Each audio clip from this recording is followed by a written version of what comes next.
Baik, Ibu Astrid, bisa kita mulai?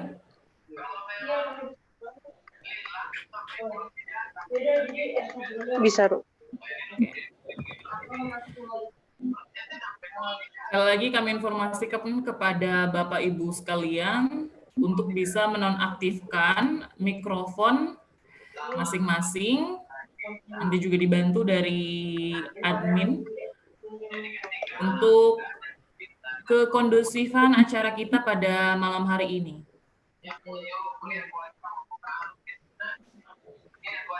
Baik, bisa dibantu dari host untuk bisa menonaktifkan mikrofon.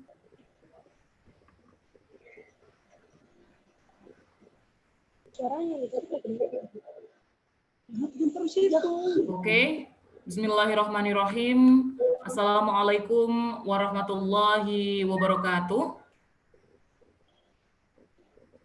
Alhamdulillahirabbil alamin wa bihi nasta'in ala umuri dunya waddin sayyidina wa maulana Muhammadin wa ala alihi wa sahbihi ajma'in amma ba'd. First of all, let's say thanks to Allah Subhanahu wa Ta'ala who has been giving us guidance, happiness, health, and mercy so we can attend and participate to this beautiful webinar without any obstacles. Present salutation to our Prophet Muhammad Sallallahu Alaihi Wasallam, the last messenger, the best figure of this universe. The person who was able to save us from Jahiliyyah era. Ladies and gentlemen, in this beautiful moment, I would like to say welcome to this international webinar with the theme Role of Youth Diplomacy, Introducing Youth Diplomacy Skill Toward the Academic Community. I would like to welcome Dr. K. Haji Abdul Wahid as an advisory board member of DPP PDRI and also former ambassador of Republic of Indonesia to Qatar. Good evening, Dr. K. Haji Abdul Wahid. It's already in with us.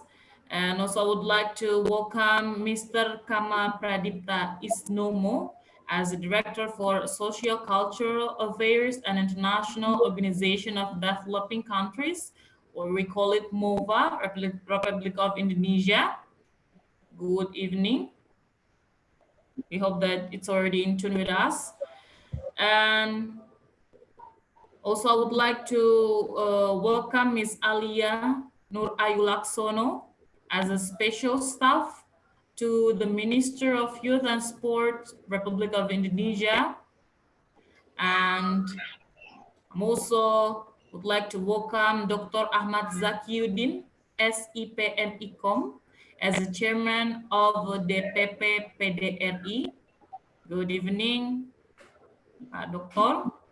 And also, I would like to welcome Mr. Tantan Taufik Lubis as a Vice President of ICYF, Chairman of Indonesia National Youth Council, and also Head of Advisory Board of OIC Indonesia and ASEAN African Youth Government. Also, the beautiful sister, Miss Astrid Nadia Rizkita as a member of OIC Indonesia Country Coordinator, and also our Secretary General of OIC Youth Indonesia. And Dr. Shahroni Rofi as an academician and advisory board member of OIC Indonesia.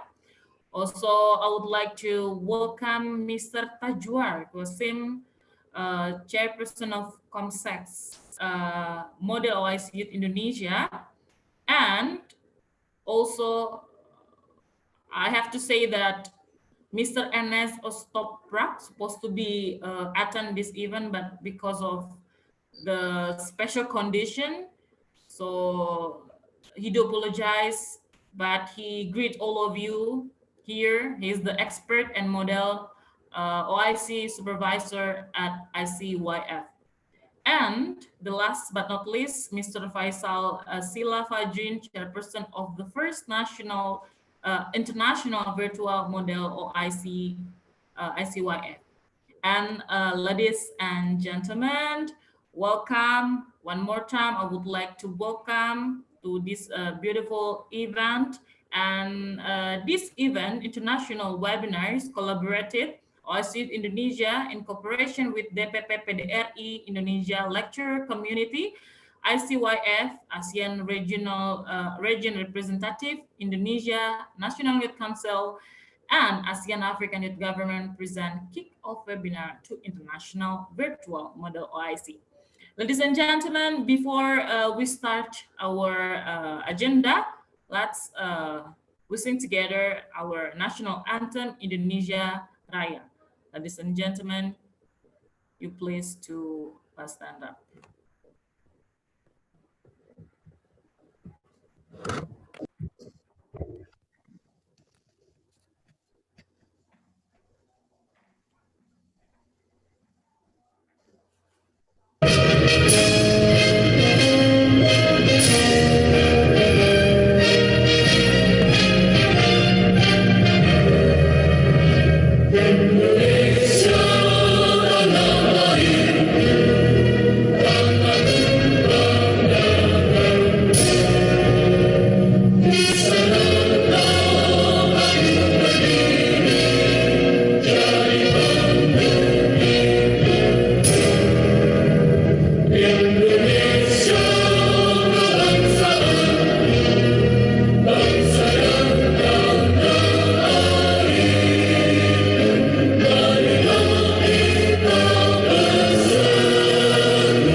Ladies and gentlemen, you may have your seat.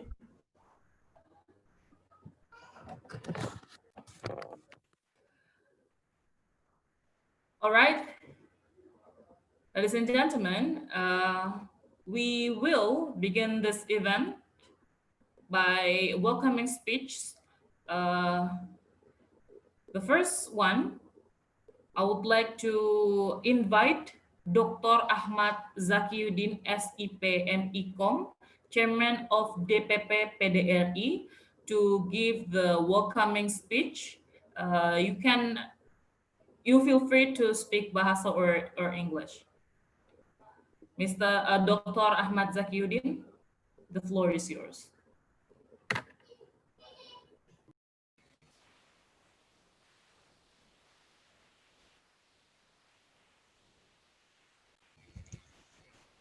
Assalamualaikum warahmatullahi wabarakatuh. Assalamualaikum warahmatullahi wabarakatuh.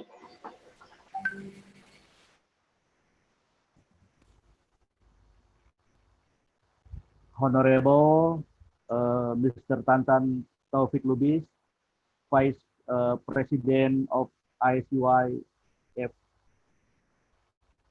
Honorable Miss Alia Norayu Laksono, Special Staff to the Minister of Youth and Sport RI, Honorable Mr. Kama Pradipta Isnomo, Director for Social Culture Affairs and International Organization of Developing Countries. Honorable Speakers, Dr. Kiai Haji Abdul Wahid Maktub, Advisory Board Member of DPP PDRI and former Ambassador of Republic of Indonesia to Qatar. Honorable Mr. Ernest Ostofra, Expert and Model Aid Supervisor at ICYS. Honorable Dr. Sahroni Rofi, Academician and Advisory Board Member of AIDS Youth Indonesia. Mr. Tajwar Kwasem, Chairperson Model AIDS Indonesia, and Honorable Ms. Astrid Nadia Rizkita, Model AIDS Indonesia Country Coordinator. Assalamualaikum warahmatullahi wabarakatuh. Waalaikumsalam warahmatullahi This wabarakatuh. reason, this valuable forum, it's a mean of sharing information on young people of the world to improve rule of youth diplomacy, introducing youth diplomacy skill towards the academics community. Ladies and gentlemen, finally, on behalf of Indonesian lectures community, I would like to express my appreciation to all the participants for taking time out of your busy to attend the international webinar, and to all your organization for sending excellent participants to this international webinar. Last but not least, thank you to all the committee who have successfully preferred our international webinar today. Thank you your attention. Wassalamualaikum warahmatullahi wabarakatuh. Waalaikumsalam warahmatullahi wabarakatuh. Thank you very much, Dr. Ahmad Zakiuddin SE, PMI-Com, as the chairman of the PPPDRI, as the Indonesian lecture community. Ladies and gentlemen, we move to the second welcoming speaker. That will be Mr. Tantan Taufik Lubis as the Vice President of ICYF. And he also the chairman of Indonesian National Youth Council and head of advisory board of Indonesia, OIC Youth Indonesia and ASEAN African Youth Government. Mr. Tantan, you also feel free to choose either Indonesia or English. Mr. Tantan, the floor is yours.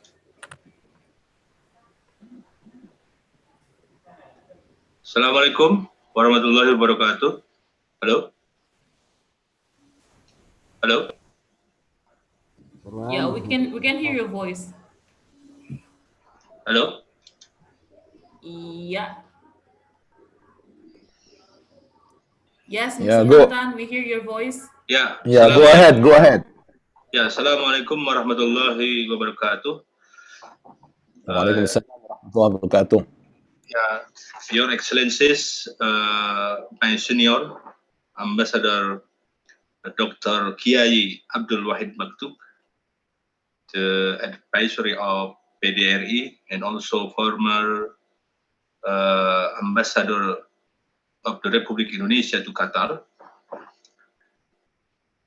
and also the Nahdlatul Ulama activists.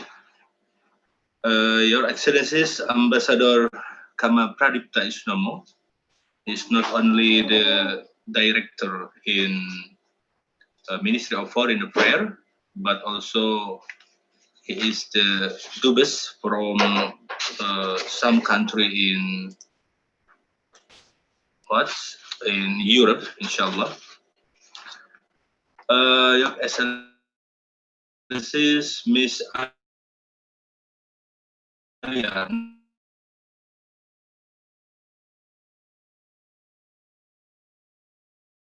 Mr. Enes Oystopak, my brother from the expert Oystopak, my brother from the expert of model IC, who's already established IC Web Secretariat from 5 years ago.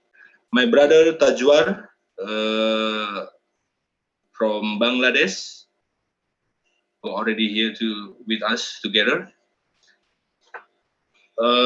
Secretary General of OIC Youth Indonesia, Astrid Nadia Rizkita, and also Mr. Sahroni Rofi. Mr. Sahroni Rofi is my brother also from OIC Youth, alumni of Marmara University in Istanbul, Turkey. Innal hamdalillah nahmaduhu wa nasta'inuhu wa nastaghfiruh wa na'udzu billahi min shururi anfusina wa min sayyiati a'malina may yahdihillahu fala mudhillalah wa may yudlilhu fala hadiyalah. Yaqulu tabaraka wa ta'ala fi kitabihil aziz, a'udzu billahi minas syaitonir rajim. Yarfa'illahu alladhina amanu minkum walladhina utul ilma darajat. Al-ayah. Dear brother, sister, around the world, the audience, Arsadakumullah. First of all, I would like to take this opportunity to thank to the committee from OIC Youth Indonesia, from PDRI, Perhimpunan Dosen Republik Indonesia, National Youth Council, and ASEAN Africa Youth Government, who already provide this event, this webinar, to discuss about the role of youth diplomacy, especially in Indonesia. Secondly, I would like also to thank to the all speaker who already with us together tonight, from Ministry of Foreign Affairs, from ICYF, from Bangladesh, from OIC Youth, from the University of Indonesia. Alhamdulillah, tonight we are together to discuss about the something important today about the role of youth diplomacy. As we know, the young generation in Indonesia is positioning in the big number. 16% of youth of young generation is constituted in the world population, and this number will be increased the next years until 17 or 18% the world population.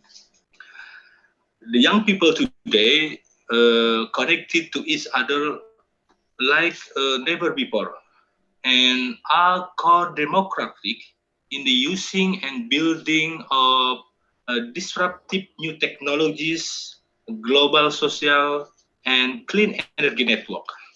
But young generation have very little voice in development program, peace negotiation, and most international and what we call domestic political decision making, despite their growing demography and economic significance. Excuse me, Mr. Therefore, Tantan, could you please to yeah. on your video? Okay. Therefore, the imperative youth are given the opportunity to engage with international institutions and initiative to contribute their ideas to resolve the global issue. And now the something important and urgent for us and for Indonesia is to enhancing the role of economic diplomacy, which is currently being initiated by the President of Joko Widodo. And the fact is, the initiative by the President Joko Widodo cannot be maximized yet at the level of implementation.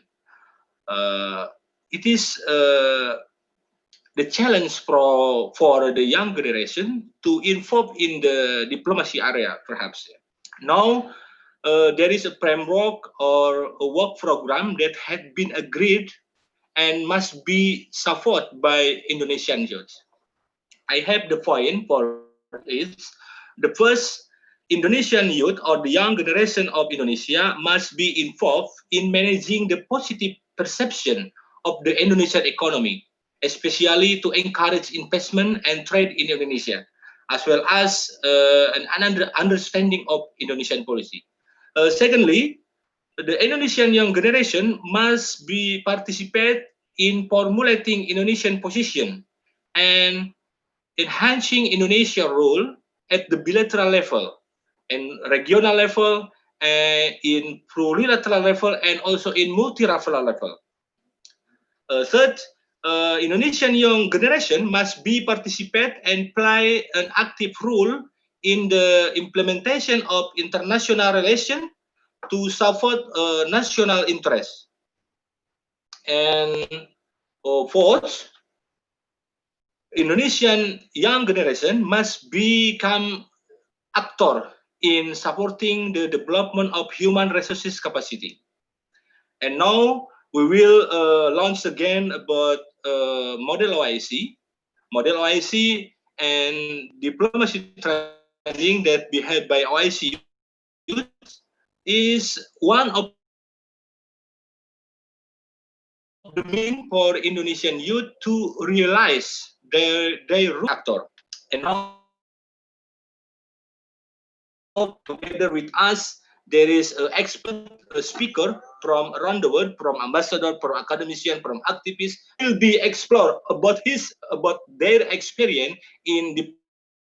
Inshallah, tonight we will be got the enlightenment from all the speaker, and inshallah, we this webinar will be useful for us, inshallah.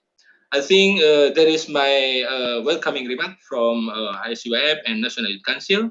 Hope we get more experiences and uh, enlightenment of soal Kralung from all speaker. Wabillahi taufiq ila aqwa mitorik. Wallahu muwafiq ila sabilul haq. Wal qalami wa masturun. Wassalamualaikum warahmatullahi wabarakatuh. Waalaikumsalam warahmatullahi wabarakatuh. Thank you very much, Mr. Tantan Taufik Lubis, as a Vice President of ICYF, and also the Head of Advisory Board, OIC Youth Indonesia. Ladies and gentlemen, we are very agree what Mr. Tantan just mentioned before. And now we move again to the opening remarks. Now I would like to welcome Miss Alia Laksono. She's a special staff to the Ministry of Youth and Sport, Republic of Indonesia. Feel free also to speak or deliver the speech either in Bahasa or English. Miss Alia Laksono, the floor is yours. Assalamualaikum warahmatullahi wabarakatuh. Good evening, everyone. Let me introduce myself. My name is Alia Nur Ayu Laksono. I am special staff to the Minister of Youth and Sports of the Republic of Indonesia, or better known as Staf Khusus Menteri Pemuda dan Olahraga Republik Indonesia. First off, I would like to thank the committee for putting together this event and for inviting us all and inviting me as one of the welcoming speeches. Dan kepada yang terhormat Dr. Ahmad Zakiuddin selaku Chairman DPP PDRI, Bapak Tantan Taufik Lubis selaku Vice President ICYF, dan Bapak Kama Pradipta Isnomo selaku Direktur Social Cultural Affairs and International Organization of Developing Countries, Kementerian Luar Negeri Republik Indonesia. Terima kasih, dan juga terima kasih kepada kawan-kawan yang sudah meluangkan waktu untuk hadir bersama kami di malam ini. Today I will speak a little bit on a role of youth diplomacy. And so one of the key factors of diplomacy is communication. And I learned that the skill of communication is very much needed in every sector of life, in every in every profession, most of all in the government where I work, because I work for the ministry. And so diplomacy, one of the definitions of diplomacy and communications within diplomacy is the ability to assert my ideas or your opinions and knowing what to say and how to say it without damaging the relationship by causing offense. I feel like this this sounds like an easy concept, like you have to just say what you want to say what you want to, what your heart, what's inside your heart and what's inside your mind. However, the ability to not confuse, to not offend, and to convey your message properly is a very hard skill to master, especially us for young people, given the fact that we might not have had as much experience as those who are older than us, and we might not know the proper manners and etiquettes of people of different cultures and such, especially in an international organization such as OIC and ICYF. So it is complicated, and I understand that, but practice makes perfect. And I feel like us as young people, we have the ability and the skill to adapt and to learn at a much faster pace than our older generations, than our parents, than our grandparents, their aunts and uncles, people who are older than us. It's a lot easier for us to learn and adapt quickly.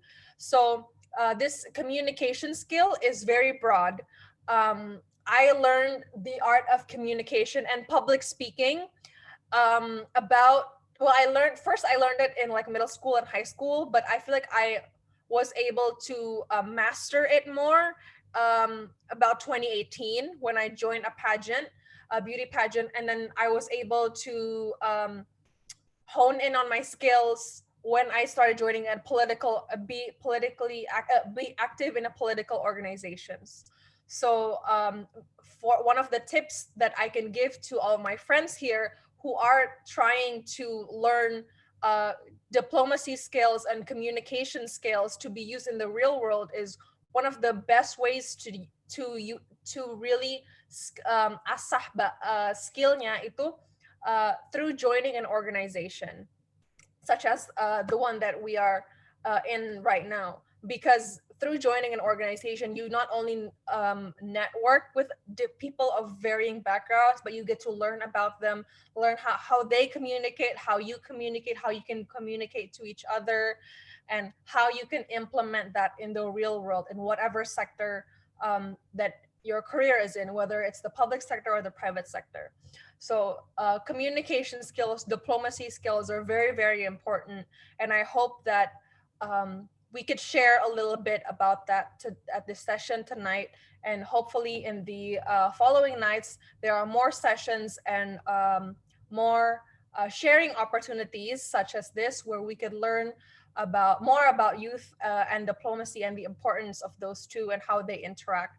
And I feel like once the younger generation really knows the importance of having very good communication skills and diplomacy skills, we can actually implement change on a national and international level, because then we can properly communicate our frustrations, our concerns, our voices, our aspirations to people who have higher power, to people who have a seat in the government, in the parliament, to people who are in the executive section of the government.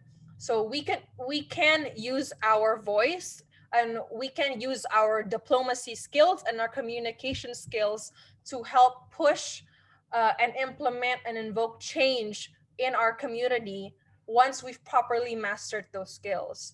So what I think what I'm trying to say is just we really need to realize that diplomacy skills and communication skills is part of diplomacy skills. Being able to communicate what you want to say and what's in your heart, what's in your mind, is part of being part of diplomacy. And then all of that plays a role in being able to create change in your community at a local level or even at a national level. So I hope that through this session that everyone here can learn a thing or two about the role of youth and diplomacy and the various skills that goes with it.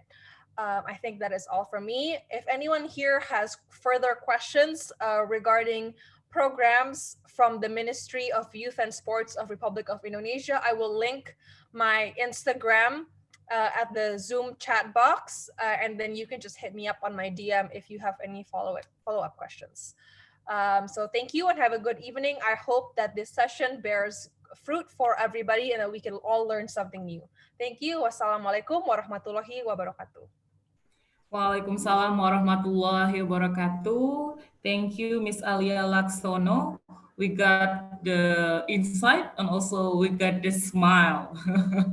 Okay, ladies and gentlemen, we move also to the next remarks will be delivered by Mr. Kamaradipta Isnomo. He is the Director for Sociocultural Affairs and International Organization of Developing Countries, or we call it MOVA.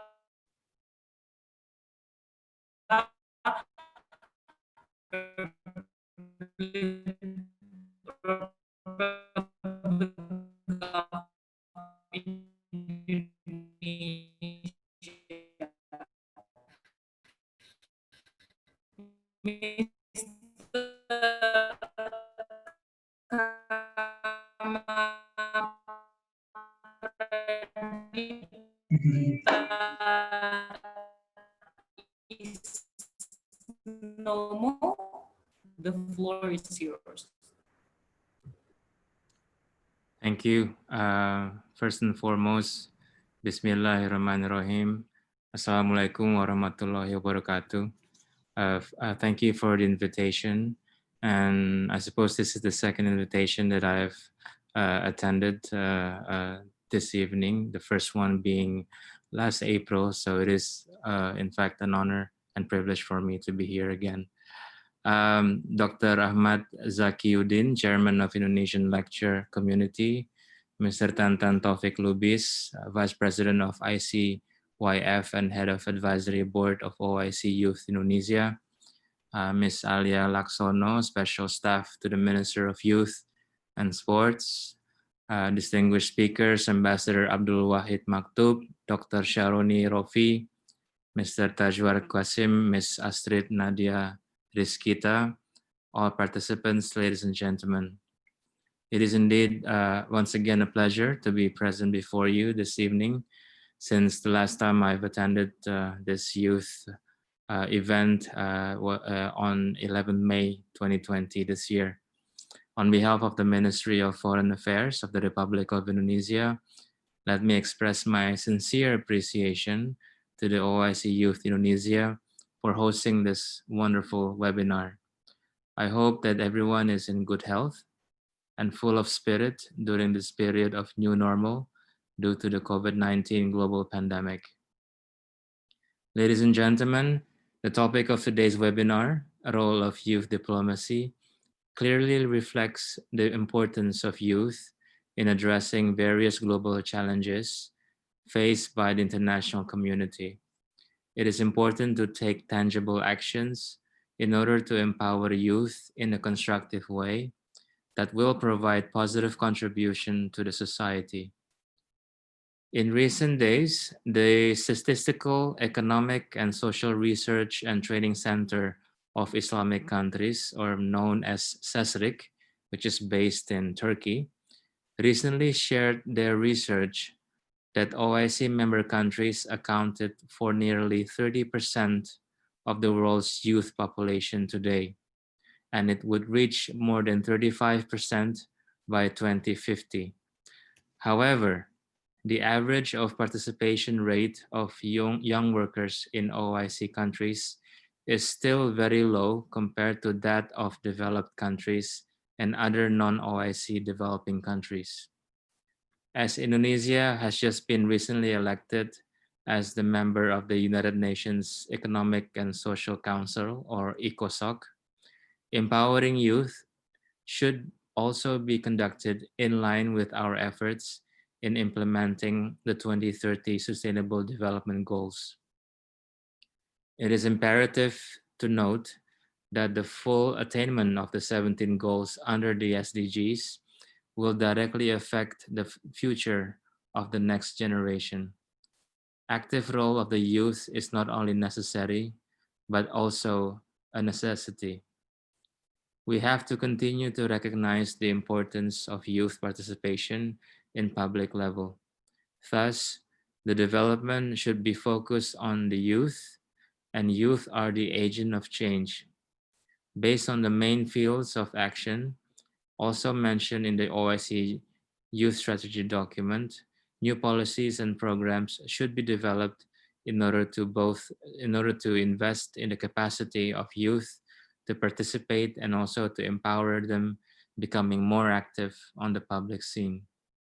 Ladies and gentlemen, the Indonesian government endorsed the youth to actively participate in policy making at both national and international level, and to participate and contribute to the implementation of a world order based on freedom, lasting peace, human rights, social justice, as stated in the preamble of the Constitution. This is why the activities carried out by the OIC Youth Indonesia have become more relevant, especially with the upcoming Model OIC event. The Model OIC event will be an interesting event to those who are interested in international relations in general.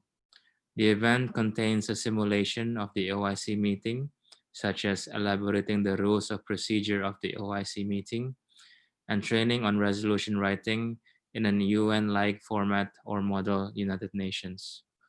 This model is aimed at providing the participants with experience on the procedures and process of negotiations of a resolution at OIC sessions. One of my portfolio is OIC, as I deal with the OIC almost on a daily basis. OIC has become a very instrumental organization.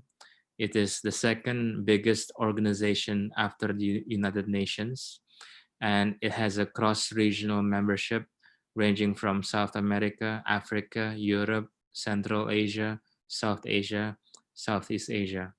And it has played a very significant role in the context of peace, freedom, human rights, especially development. However, there are still room for improvement for the OIC to play its role, especially in current time of global pandemic. I think at this time, the OIC should also focus more on how to collaborate and to implement practical measures in trying to mitigate and also trying to confront this current global pandemic. Ladies and gentlemen, under the current circumstances, youth are also vulnerable to this disruption as well as severe economic social impacts caused by the COVID-19 pandemic. At the same time, it is also evident that youth are a key element to expedite responses to the crisis. In this connection, I encourage the OIC Youth Indonesia to make sure that interventions in response to the pandemic meet the needs of the youth. Furthermore, I also call on the OIC Youth of Indonesia to play its important roles alongside government and community through various ways such as health promotion, volunteering, innovation, and many other projects with social impacts. To conclude, I wish to highly appreciate the OIC Youth Indonesia, who continues to contribute in the midst of this pandemic by conducting series of webinars, including this event. It is also important for the OIC youth to discuss practical measures that can help the government and even help the international community to try to minimize the adverse and the devastating impact of this pandemic. It is it is incumbent upon the responsibility of not just the government, but the entire society, including the youth, to make sure that all of us are in this together to fight and to deal with the pandemic. Just today, I was listening to the spokesperson of the task force, the national task force of COVID-19 of Indonesia. Unfortunately, the numbers and figures continue to increase every single day. We had almost a record of 1,500 positive cases of COVID-19 today, just today. Nevertheless, this not only happens in Indonesia, it happens elsewhere. This is something that is happening in other places. In fact, in many other countries, there are more than 20 up to 50,000 cases per day. So this is something that all of us should be concerned of. This is something that all of us should discuss, and this is something that all of us should identify practical measures for us to try to help minimize the effects of pandemic. So I leave it at that. I wish you all the best wishes for your webinar, and I wish you all the success. Thank you very much. Wassalamualaikum warahmatullahi wabarakatuh. Waalaikumsalam warahmatullahi wabarakatuh. Thank you very much, Mr. Kama Pradipta Isnomo, as a Director for Socio-Culture Affairs and International Organization of Developing Country, or we call it MOVA. Ladies and gentlemen, it's not due to, but because of our team is a role of youth diplomacy that is introducing youth diplomacy skills toward the academic community. We also want to have a introduction to the first virtual model OIC by OIC Youth Indonesia. I would like to welcome Mr. Madhyasta Budi Pradana, Head of Academics and Youth Diplomacy, to give the presentation. Mr. Madhyasa, the floor is yours.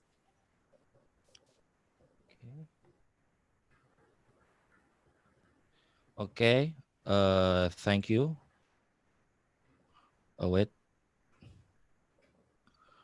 Thank you, moderator.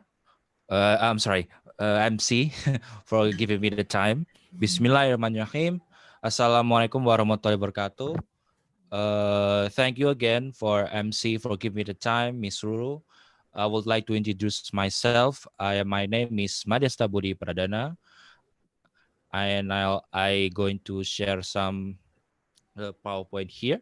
So our team in the OIC Youth Indonesia, as a part of our department, such as the Youth Diplomacy and Model OIC, which is a part of department which is focused on improving youth diplomacy and also creating a model OIC, especially amongst Indonesian youth, which is myself as the project coordinator, also with Faisal Sila as our, and Asumapta Harvin as our deputy project youth coordinator of youth diplomacy and model OIC.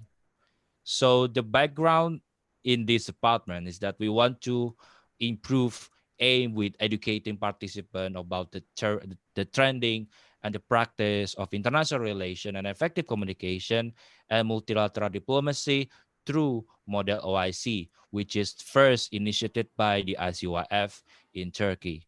And we have also our previous project, such as the Kojali commemoration campaign at Al-Azhar University Jakarta in 25 February 2020. Unfortunately, it must be changed. The concept supposedly is we need to provide the meeting about MOIC, but since it is first major flight Jakarta, we need to change the concept to just Kojali commemoration. And then later we have the MOIC introduction and webinar from March until April 2020 with a total of 10 webinar total. We do in this webinar due to the COVID-19 pandemic at the time.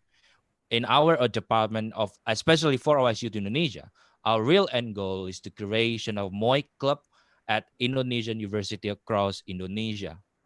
Since this is such a huge task and huge end goal, we are very, very determined to our project, and therefore we as we from OIC Indonesia are proudly present the opening of virtual MOIC Indonesia 2020 from 15 until 16 of August 2020. So this is the very first virtual MOIC which is conducted in virtual MOIC in Indonesia, because due to the COVID pandemic, therefore we're making this MOIC on virtual level. And in this virtual MOIC, our main theme is to integrating global synergy and achieve betterment of society in a new normal post-COVID-19 era. And in this MOIC, we have two committee, which is the COMSEC of the Cooperation in Economic Council. And the last one is OIC Health from the Ministry of Health, which is focused on the health topic. As you know, all of us with Elena as well as part of the chairperson of the virtual MOIC. And this is the main date of our event. The first of all is the pre-event and the lecture series from the 9th until 14th of August 2020, which is the lecture series like how to give a background of the topic. And then the last is the committee session is from the 15th until the 16th August of 2020. And since there are only two committees in the virtual MOIC, so there will be a limited seat. So please stay tuned at our webinar, stay tuned in our social media to keep in touch, to grab the seat very, very fast, immediately, because we have a limited seat. And stay in touch, and you would want to learn more about the model OIC, you must therefore keep in touch with our webinar, which is after this, so you can know more about what is exactly is MOIC really is. Okay, so yes, that is all from me, from our Department of Youth Diplomacy and Model YC, and that is of all our upcoming program, the Virtual MOIC Indonesia 2020 from 15 until 16 of August 2020. Please stay tuned and please keep in touch and grab the seat fast. Thank you. Wassalamualaikum warahmatullahi wabarakatuh. I give back to the MC. Thank you. Waalaikumsalam warahmatullahi wabarakatuh. Thank you very much, Mr. Madiasa Budi Pradana, and I would like to inform also Pak Kama has another meeting, so he will he leave this meeting and he say best of luck to us. Ladies and gentlemen, before we joined in our panel session, we also have a beautiful information for you all, because in this 27th, if I'm not mistaken, there will be the OIC Youth Capital. That before of that, I would like to give the video. We play the video of the OIC Youth Capital information. Please, admin, to start the video. All right.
I thank you very much, the Dhaka OIC Youth Capital.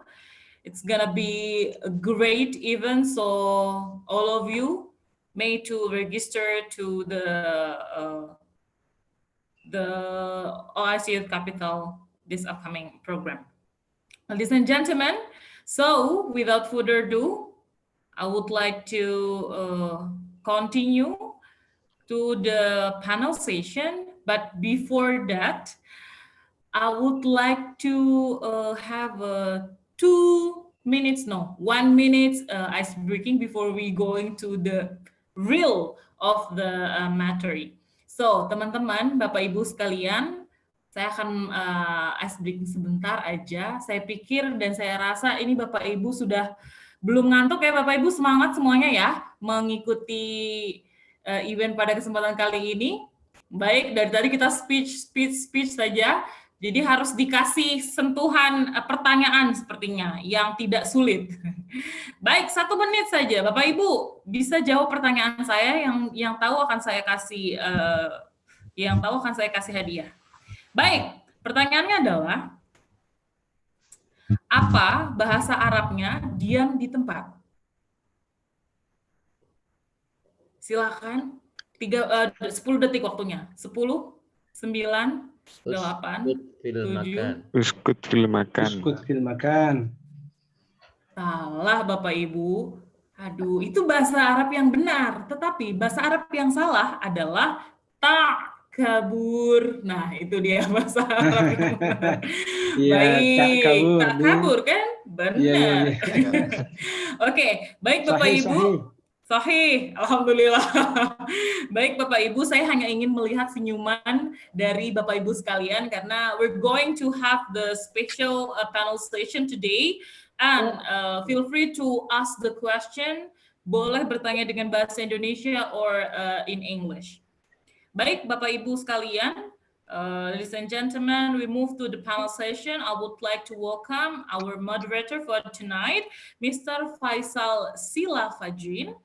He is a chairperson of the first international virtual model OIC in ICYF, Turkey, and also part of an academic and research OIC Youth Indonesia.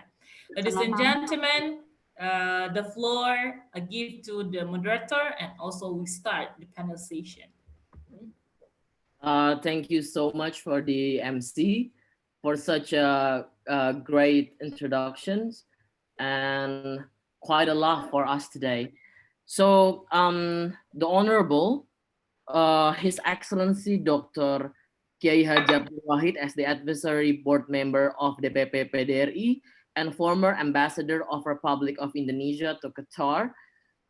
His Excellency Mr. Kama Pradipta Isnomo as a director for social cultural affairs and international organizations of developing countries of Republic of Indonesia, Ms. Alia Nur Ayu Laksono as a special staff to the Minister of Youth and Sports of Republic of Indonesia, the Honorable Dr. Ahmad Zakiyuddin as the Chairman of DPP PDRI, the Honorable Mr. Tantan Taufik Lubis as the Vice President of ICYF, the Chairman of Indonesia NYC and Advisory Board of OIC Youth Indonesia.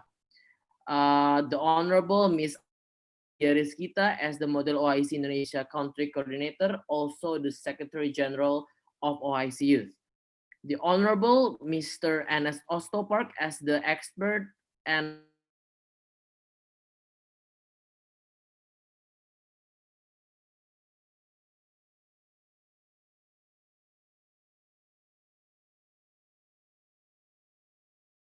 University of Indonesia, and the Honorable Qasim as the chairperson of ComSec Model OIC Indonesia 2019. The Honorable warahmatullahi wabarakatuh. Alhamdulillahirrahmanirrahim. Dunia watin wassalatu wassalamu ala alihi wa ashabihi. First of all, let's all give praises to Allah because of His things that giving us today. and let's hope that we have such a fruitful discussion. Ladies and gentlemen, welcome to the international webinar of OIC Youth Indonesia with the topic of role of youth diplomacy, introducing youth diplomacy skills towards the academic community. So the goals for today would be the increase of awareness of youth for university as the base for potential of the youth. And I would like to introduce some of the panelists for today.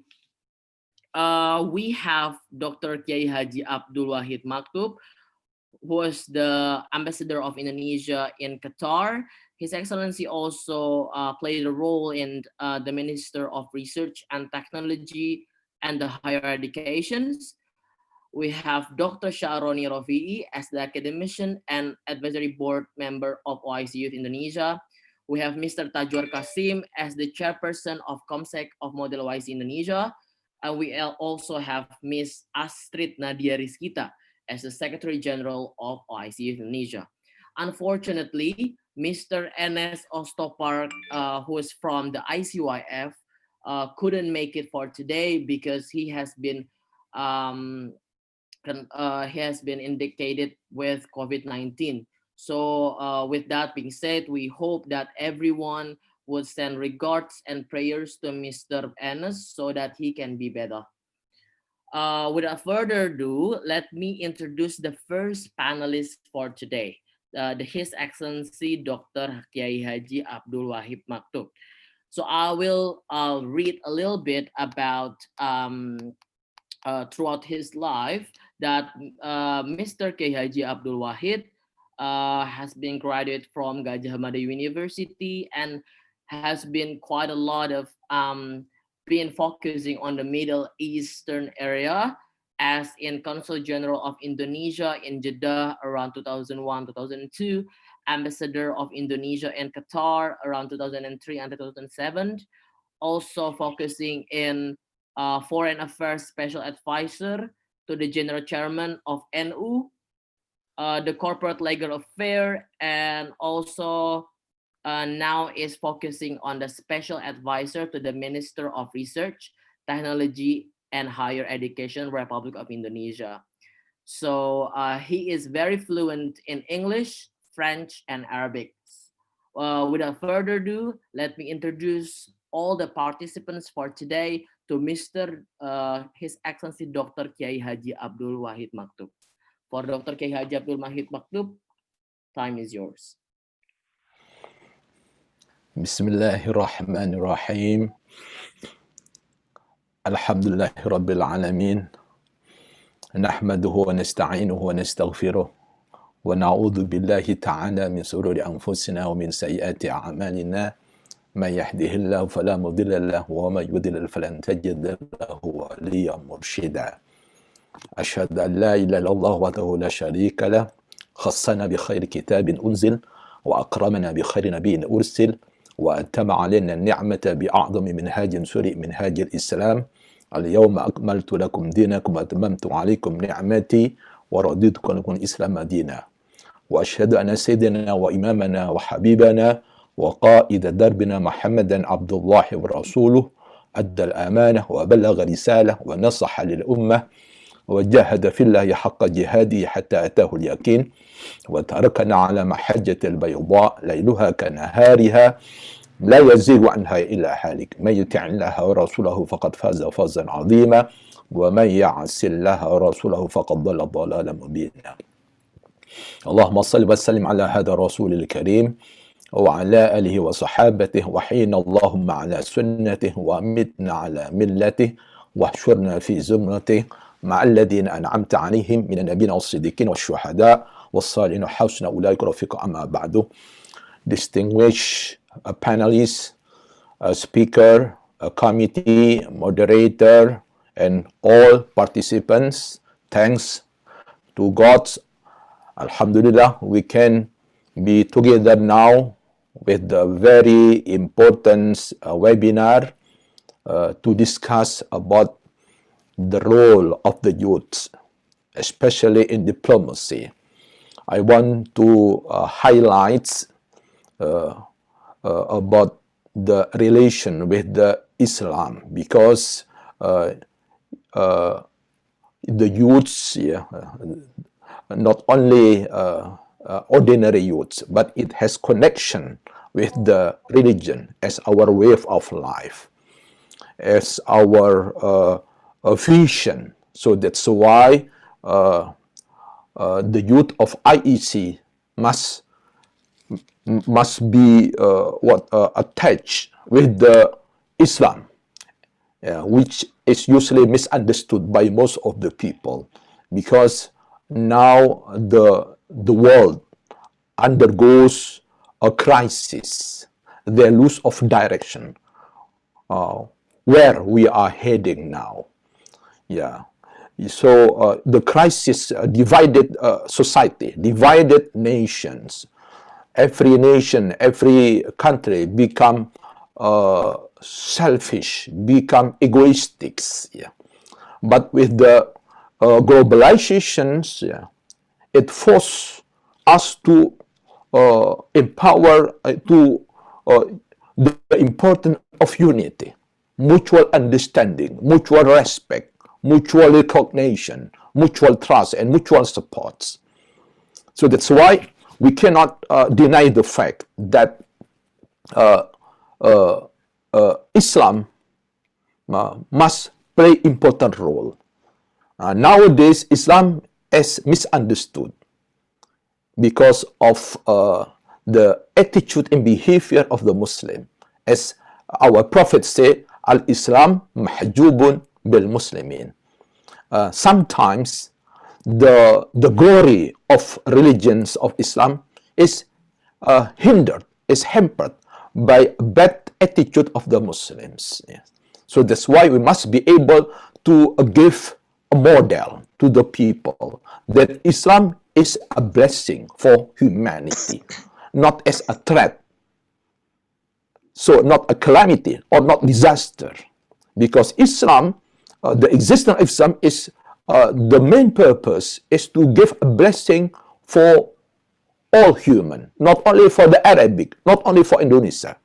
وَمَا أَرْسَلْنَاكَ إِلَّا رَحْمَةً لِلْعَالَمِينَ, for the all humanity.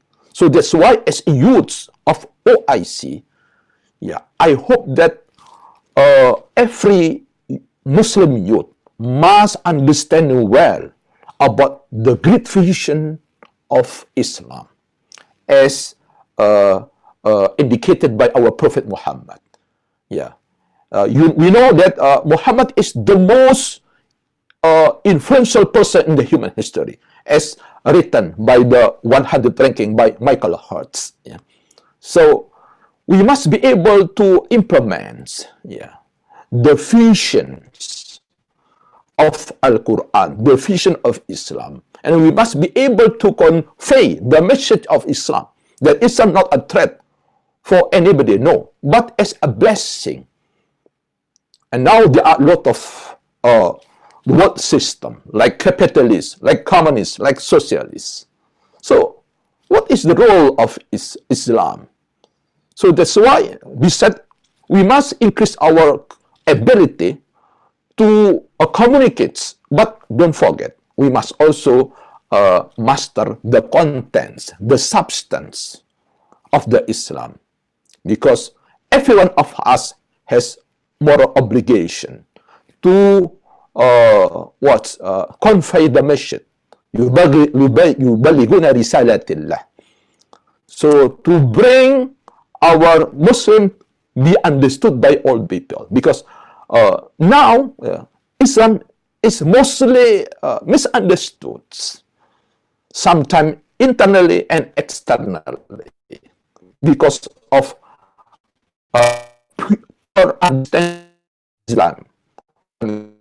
To this upgrade and update our knowledge on Islam, because if we want to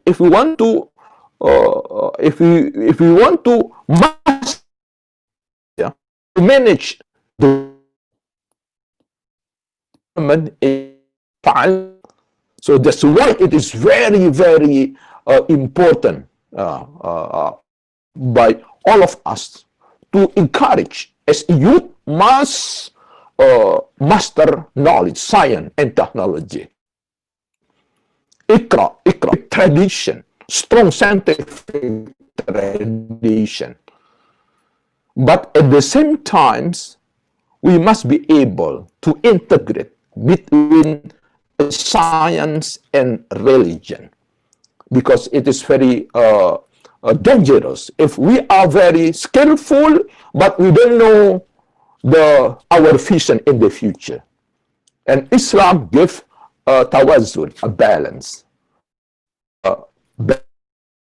individual and collective, with the body and the mind, and the physical and the world, and also hereafter. So that's why every youth of Muslim has obligation to renew understanding, because Islam is a very high position. Al-Islam ya'lu wa la yu'la alayh. Islam is very, very high position. So it is very hard to upgrade our knowledge, our understanding. So the problem of what Islamic world now is a poor understanding on vision of the Islam. So what about the economic political system in Islam? So give a guarantee to the justice, to the defending to the poor, about the equality, about the justice, about the solidarity of human. Hudanlinas. So that's why, as youths, it is not only literate only to the technology, but also to the humans, the metaphysical aspects. So this is very important, especially facing the global crisis now, which every nation, like for example in America now, they has new policy, American first, maybe European first, very emphasizing on human right only, but neglecting the human responsibility, neglecting human security. So this is a great ideas, a great vision that must be upheld and must be developed by all of that. Is challenge. Now we are entering new era, what we call with the disruption era. Disruption era is characterized by the obsoleteness, because with the new technology makes the previous technology become obsolete, become disconnect, become irrelevant. The previous system. So if in the past, for example, we work at the office. Now we are working at home. But maybe in the near future, we work from anywhere. So a great shifting, a great change. So this change must be realized by all of us, especially as the youth, to anticipate what will be in the future, in order we give a right answer, a new answer. Because now we are facing new challenge. We are facing new realities, which completely are different with the previous realities. So it is very naive if we just give an old answer, which is disconnect, irrelevant. So that's why we must be innovative. We must be creative. And this is what is required by Islam. Is khairukum anfa'uhum linnas. Who is the best among you is which is give a contribution, give benefit to all people, not egoistic. That is the Islamic teaching. But sometimes it is just in the verbal, not in practice. So that's why our obligation to upgrade our understanding, not only to the not lower thinking order, but higher thinking order. We can analyze the situation, the realities, not only the descriptive, what is going on, but why it happened, and how to find the solution, how to realize to our goal. And we are touched by our religion that our goal not only in the world but hereafter. So we must be balance between instruments, our tool with the goal, with the purpose. So as a youth must have a clear purpose in life. This is very important. And Islam gives us a risala al-azima, a great vision. Why? Because Islam gives balance between science and religion, between physical and soul, between body and mind, between individuals and also collective. This balance. وَأَقِيمُوا الْوَزْنَ بِالْقِسْطِ. We must uphold the justice, the balance. And now we undergoing a crisis, global crisis at the level of local, national, regional, and also at the global. And so we must be at the forefront as a youth to renew the knowledge of Islam in order to be suitable, because otherwise we cannot answer the new problem. So new challenge must be resolved by new answer. If we can do it, so we will make much progress. Otherwise, we will make a setback. So that is a cruel choice. So that's why our challenge. تحدثنا اليوم والمستقبل. That is our challenge today and in the future. How we comprehend the substance of Islam, the essence of Islam, as misunderstood by the majority, by all the people.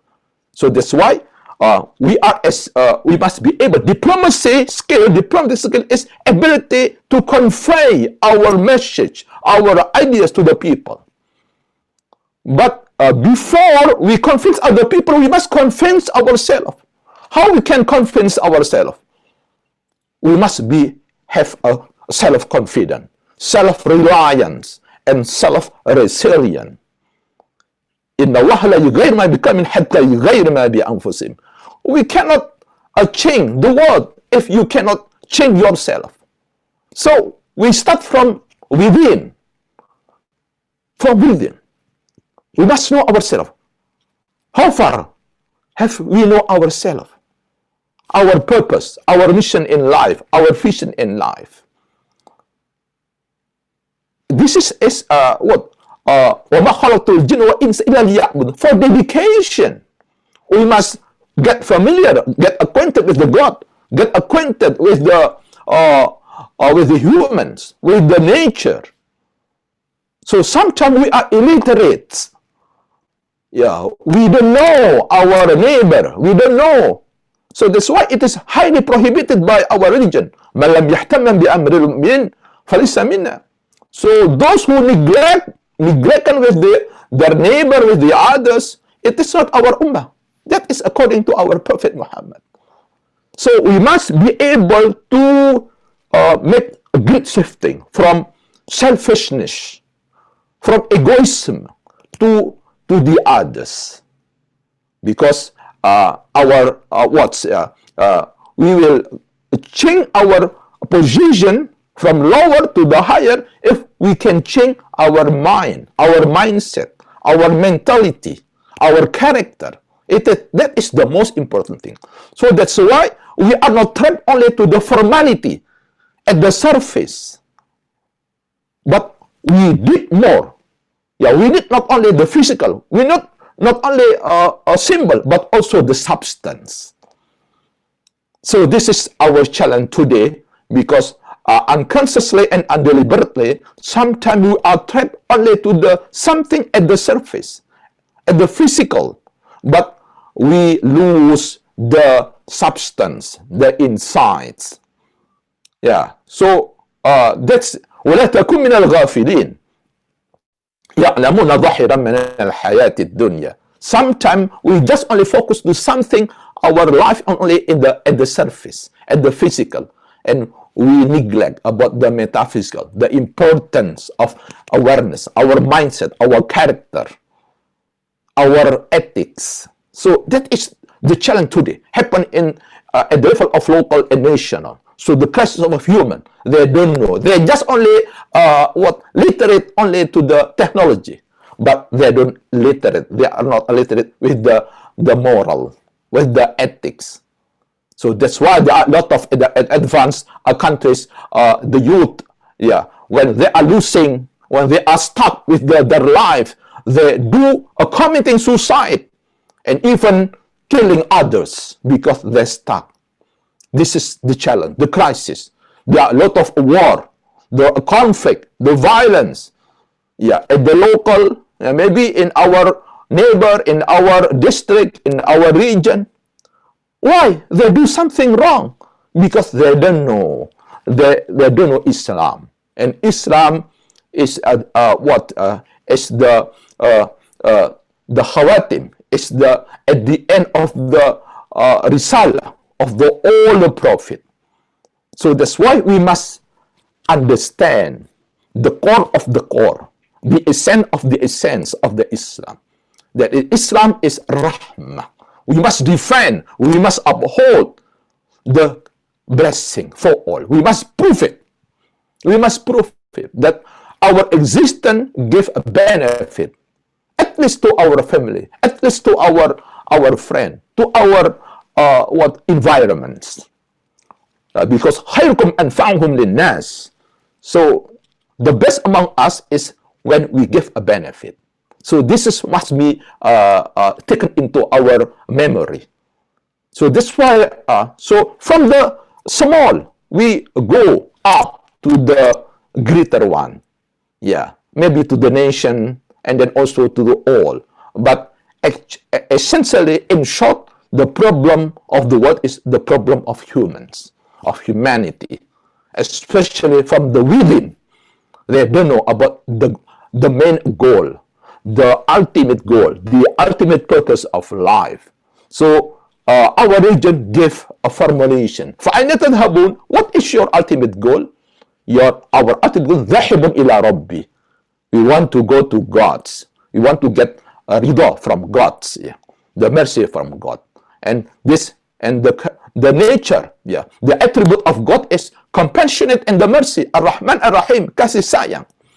Kasih is a power of giving to others. Not selfish, not egoistic. And also loving others, especially those who are in need and the poor and uneducated. That is our obligation to make them change much better from day to day. So that's why it is not easy. But Alhamdulillah, with the technology, there is a lot of acceleration. And as we know now, even those still young, but already play important role in economy, in business, even in the politics. As we know that the culture of the Minister of Culture and Education is led by the youth, the young. Nadir Makarim is still 35 years old.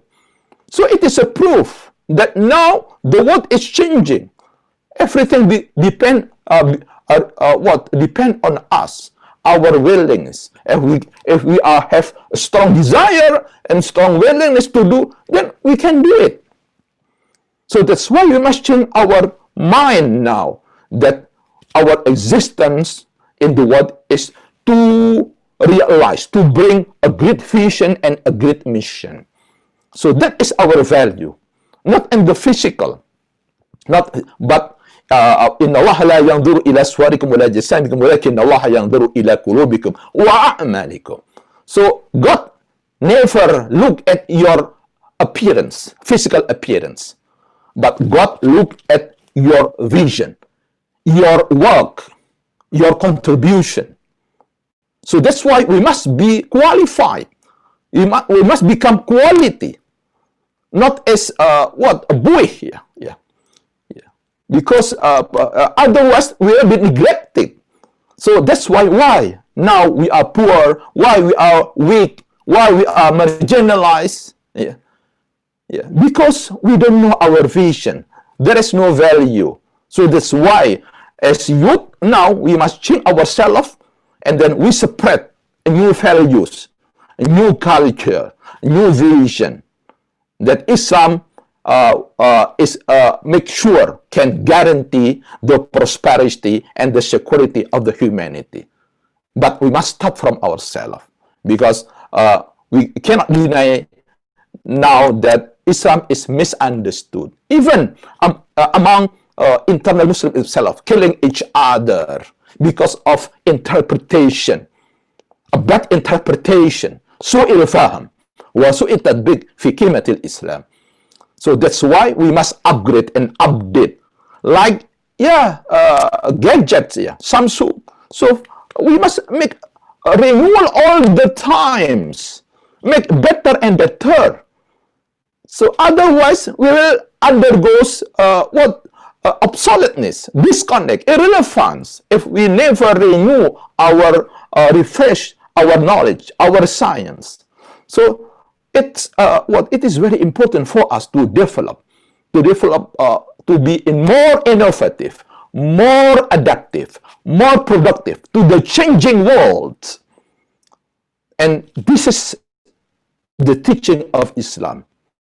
We must start from ourselves. إن الله لا يغير ما بقوم حتى يغير ما بأنفسهم. Allah will never change your faith if you never start from yourself.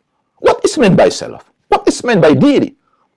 That is the secret of the success of the hope Muhammad. They start from himself. So it is amazing if non-Muslim writer like Michael Hutz finally put Muhammad is the most influential person in the human history, the most successful person in the human history. Al-Falah, hayya al-salah, hayya al-falah. So if we want to be successful in the world, we must be able to integrate all.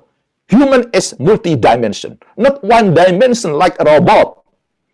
So this is what is going on in modern countries, in developed countries, like in Japan. Now they begin to realize with the new concept of what we call Society 5.0, which means back to human literacy, human base, everything humans. But Muslim, not only human, but God literacy. Ma'rifatullah, haqqa ma'rifat. We know human, we know God, we know nature, we know our environment. So this is very important, the underlying factor why now there are a lot of crises. There are a lot of crises, individually and collectively. Why there are a lot of crises? Because we begin to forget who is God, who is ourselves. So as OIC, Organized Islamic Cooperation, don't forget with the label, with the identity of Islam. Islam definitely means is a peace. That is the best segment of human. It's as a peace. So we must ask ourselves, do we feel peace in our life? How can we convince others if we cannot create our peace in ourselves? How we can make a peace to others, give a peace and security? So that is a great challenge for us. So we must be able to have new formulation about the spiritual purpose, intellectual purpose, and also cultural and structural. So a fourth system, fourth dimension must be synchronized and empowering each other, mutual empowerment. So not only at the structural, no, but all dimension, spiritual, intellectual, cultural, and structural. Sometimes we stop only at the structural in resolving the crisis, but we never resolve the root cause of the conflict, the root cause of the problem, the root cause of the crisis. So that's why we must combine between struggle, perjuangan, and doa. So it is not enough only we struggle physically, but we forget about the God's ma'una, God's existence. So that's why as Muslim youths, yeah, as Muslim youths, we must back to the essence of religion. So I think this is very important. Sometimes it's neglected. So you are not only ordinary youth as others, but you have unique, you have a great vision, you have a great mission. What is that? Islam is a great vision. Must be what indulged in our heart, in our mind, that hopefully we are able to bring Islam to all the people, because Islam is what the main purpose is. وَمَا أَرْسَلْنَاكَ إِلَّا رَحْمَةً لِلْعَالَمِينَ. So we are not sending you Muhammad, yeah, except to give a blessing for all, for universal, not only for the Arab, not only for Indonesian. So Islam is not egoistic. Islam is not Muslim youth is not egoistic. Muslim youth is not selfish, but we always take for the others. That is a great vision. So this is our challenge today.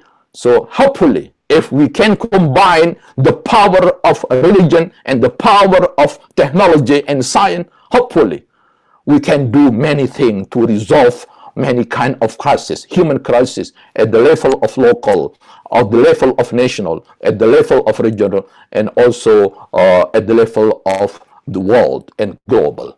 I think this what I can share with you. Hopefully, you can meet, you can answer this challenge. As youths, as Muslim youths, you never forget about your identity. You are not only ordinary youth, but you are Muslim youth. We must be able to change the perception of the world that Islam sometimes is misunderstood, yeah, by radicalism, by terrorism, something like that, yeah. Violence, no at all. It is, maybe we cannot deny the fact that sometimes al-Islam mahjubun bil muslimin. Sometimes Islam is what get bad name because of the attitude and behavior of a few people. But we must be able to put back the role of the religion. So that's why hopefully with the new awareness of the Islam as a great vision and mission in our life, we can convince other people, and hopefully, as predicted by a great scholar from Middle East, namely Yusuf Qardawi, yeah, he told me that the revival of Islam will be coming from Indonesia, not from Middle East. So this is estimation, prediction by a great scholar from Middle East, Yusuf Qardawi. Now he is living in Qatar. When I visited his house, his residence, he ever told me that he is convinced that in the future, Indonesia will play important role in creating peace and security and also prosperity in the world by introducing Islam rahmatan lil alamin. I think that's all my my statement and my presentation. Thank you very much. Thank you so much to Mr. Abdul Wahid. It has been such a great, inspiring speech. I hope that you will stay until the question and answer. To summarize a little bit about what Mr. Abdul Wahid has been said, is that the youth play a paramount and important role on Islam itself. The youth and Islam are two things that cannot be separated, just because that Islam itself needs the youth to be the ambassador to tell people that Islam is not the moral defiance. Islam is not something that to be afraid of. It's not something to be watched about. So it is understand that Islam itself need the ambassador, which is us, to defend our religion, not just defend, but to act as an ambassador of our religion itself. And the skill of diplomacy is to convey message to the public. But before that, we must change ourselves from within to become more confident in order untuk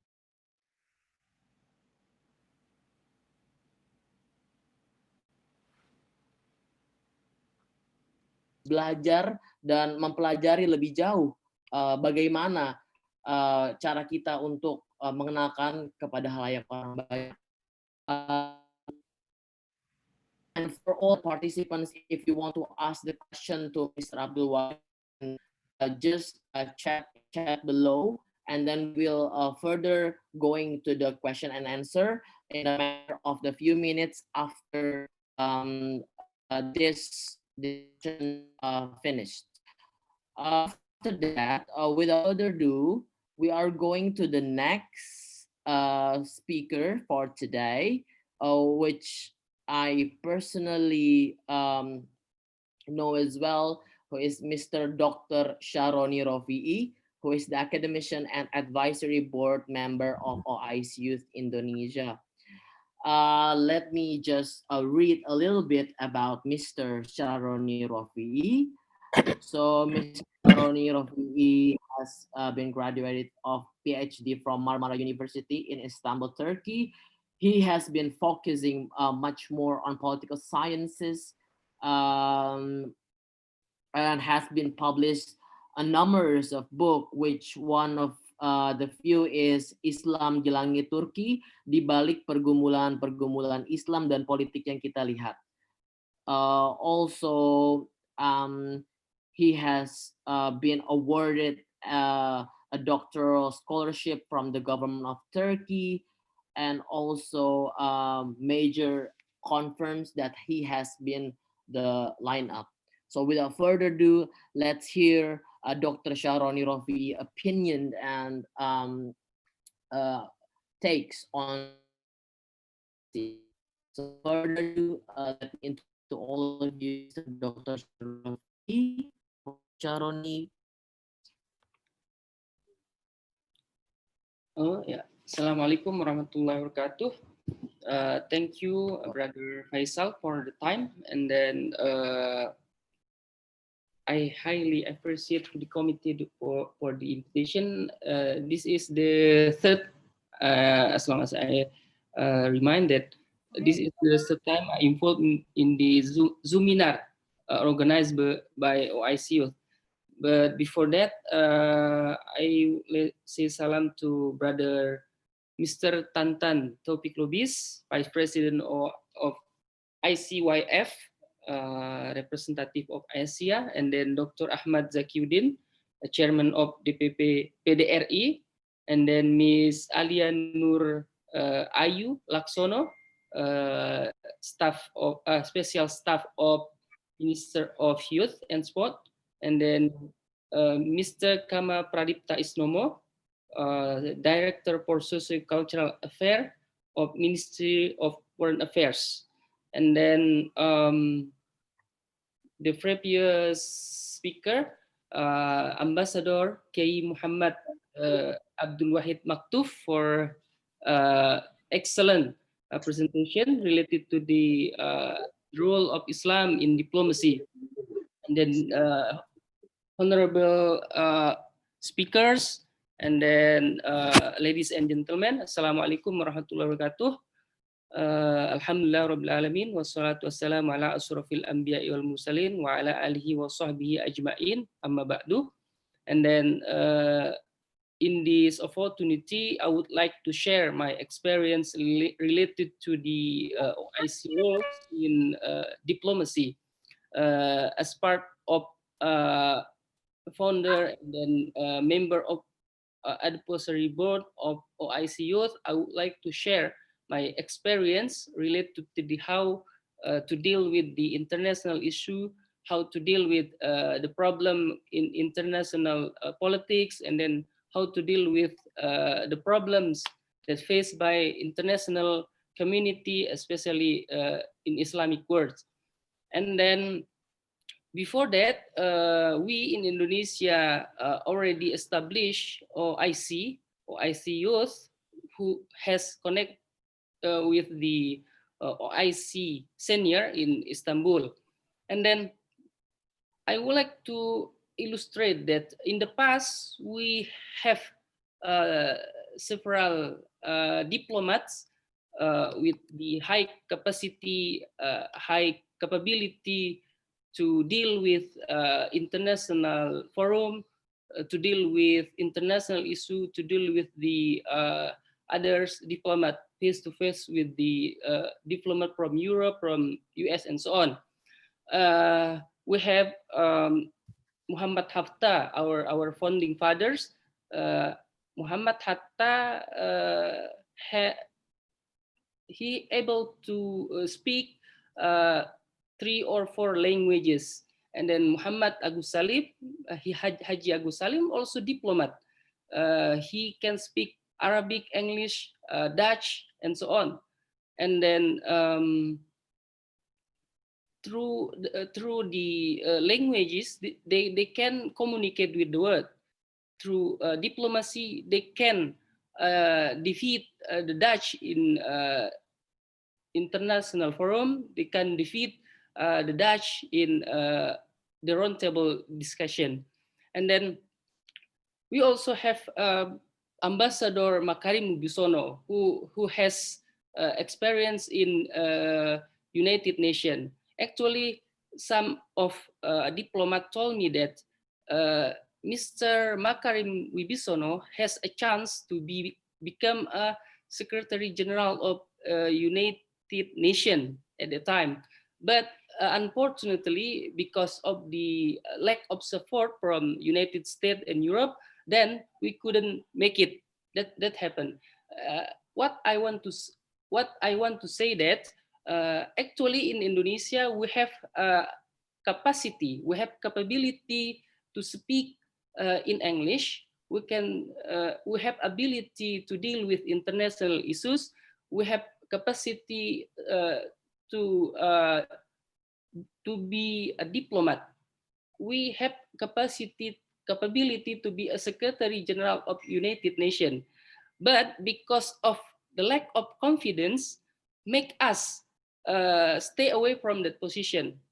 Imagine one day if Indonesian citizen become a Secretary General of United Nations, it will be a pride for us. But so far, we can remember that the Secretary General of United Nations from Ghana, Kofi Annan, and then Ban Ki-moon from South Korea, and then now Guterres from Portugal.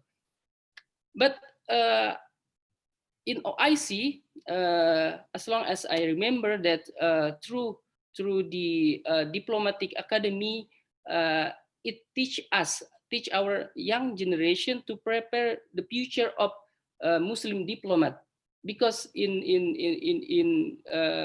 OIC we connected with Muslim youth from many countries, from Islamic countries, so we can bridge the relation with them since the beginning.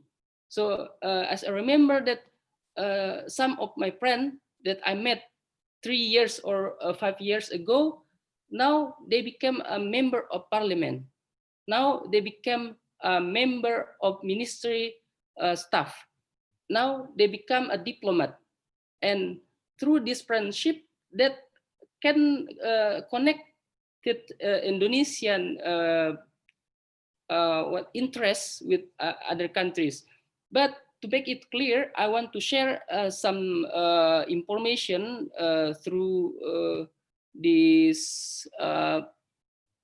What to say? I can share this. Okay. Yeah. This. Sorry. Okay.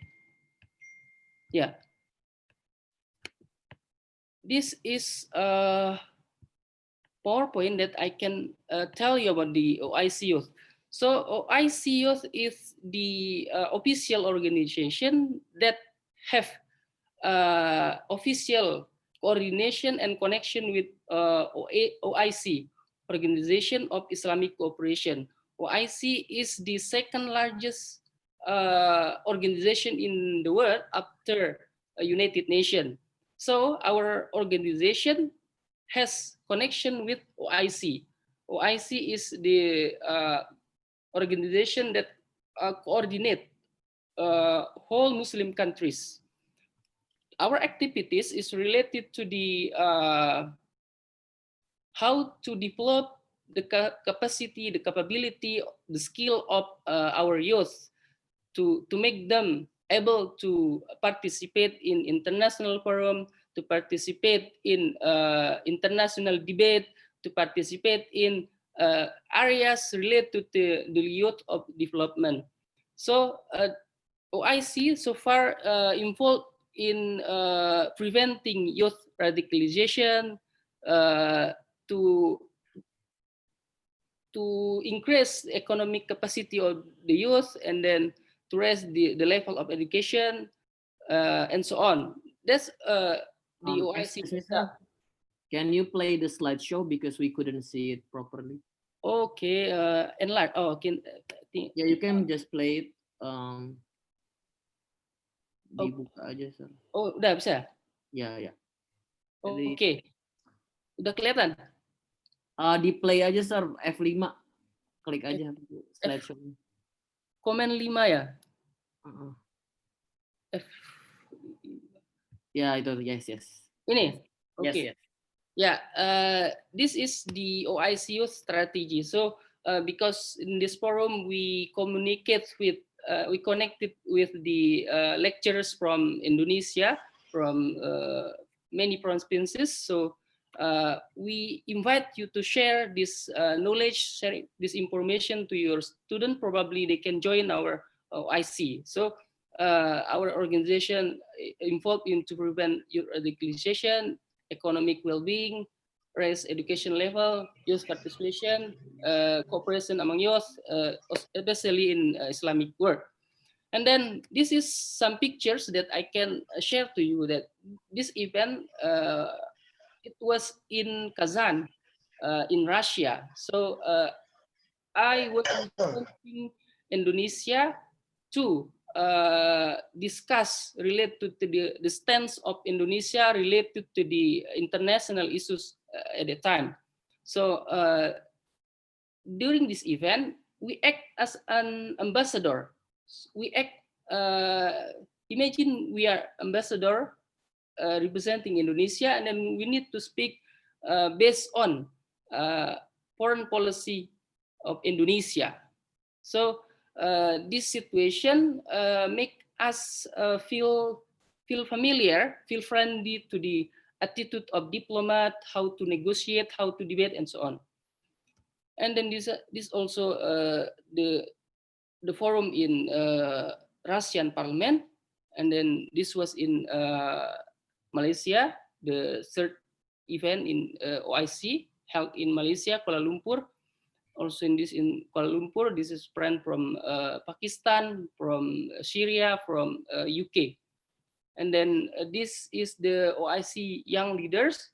OIC also held or organized annual event that inviting leaders or young leaders from Muslim countries to gather them to the event organized in Istanbul. So in Istanbul, we can meet our counterpart or friend from many countries with different background, different thinking, and so on.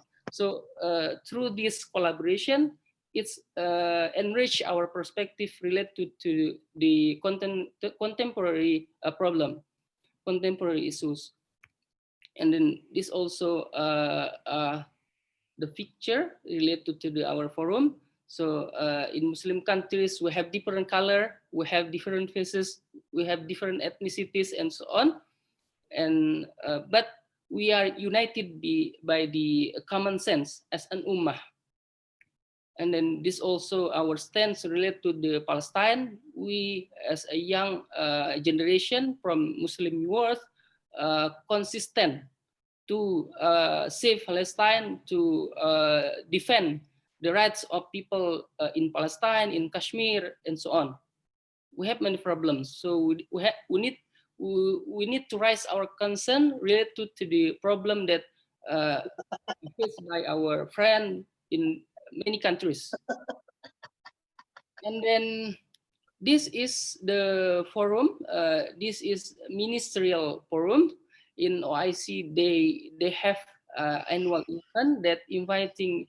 They have presidential level, ministerial level. So OIC have they have a president meeting. So presidents from every member will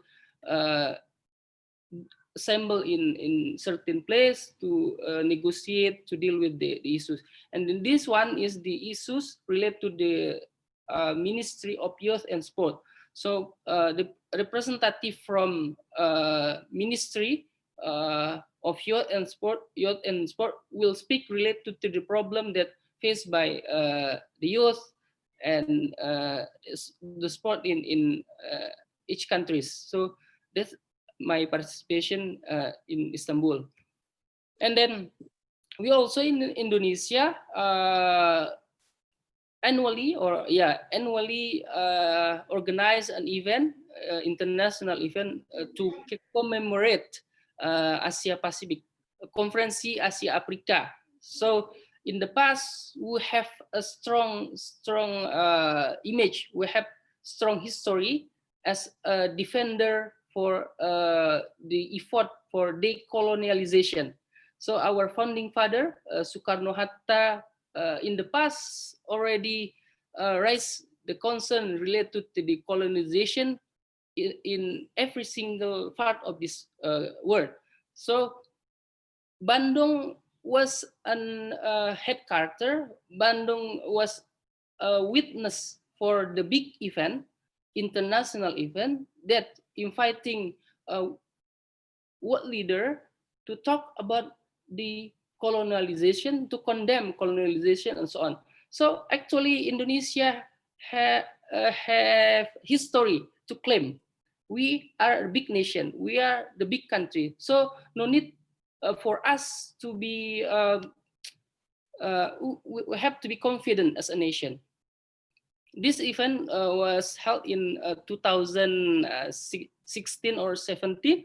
It was held in Bandung. So our OIC, our organization, able to organize big event, international event. So for collaboration and joint program, you can connect with us. So you can contact Mr. Faisal, Mrs. Astrid, and so on for technical issues. The last event, it was held as collaboration with the parliament. So OIC also have good connection with ministries, parliament, and so on. So this picture explain that our organization have good connection with the government and non-government organization. And then my last presentation, theoretically, the role of youth is very important. The role of society also important. So in diplomacy, government cannot work alone. They need partner. They need people. They need friend to work with them. So in diplomacy, there are at least 8 track. We call it multi-track diplomacy. When government fail to do their mission, then professional can take their job. And then there are business sector, and then private citizen, research, training, and education, as well as lecturers has role in diplomacy, peace activism, religion, and funding. So this picture explains that as a nation, government cannot work alone. Government need partner.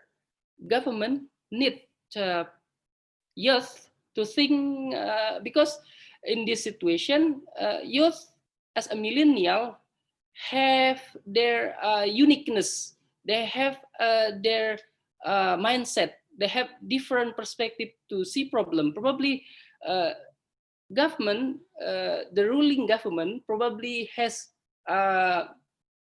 what you say, different perspective to see certain problem. And then youth also, they have their specific or uniqueness to see the problem.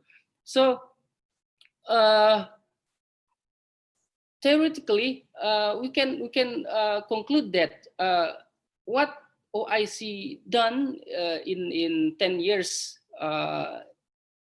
insisting that the role of youth is very significant, very very effective to deal with the issues related to the development, especially we know we have SDGs, Sustainable Development Goals, that it has a lot of problem related to the society. So because of the time, probably I finish my presentation in this slide. I give back the time to Mr. Moderator, Mr. Faisal Sila. Thank you.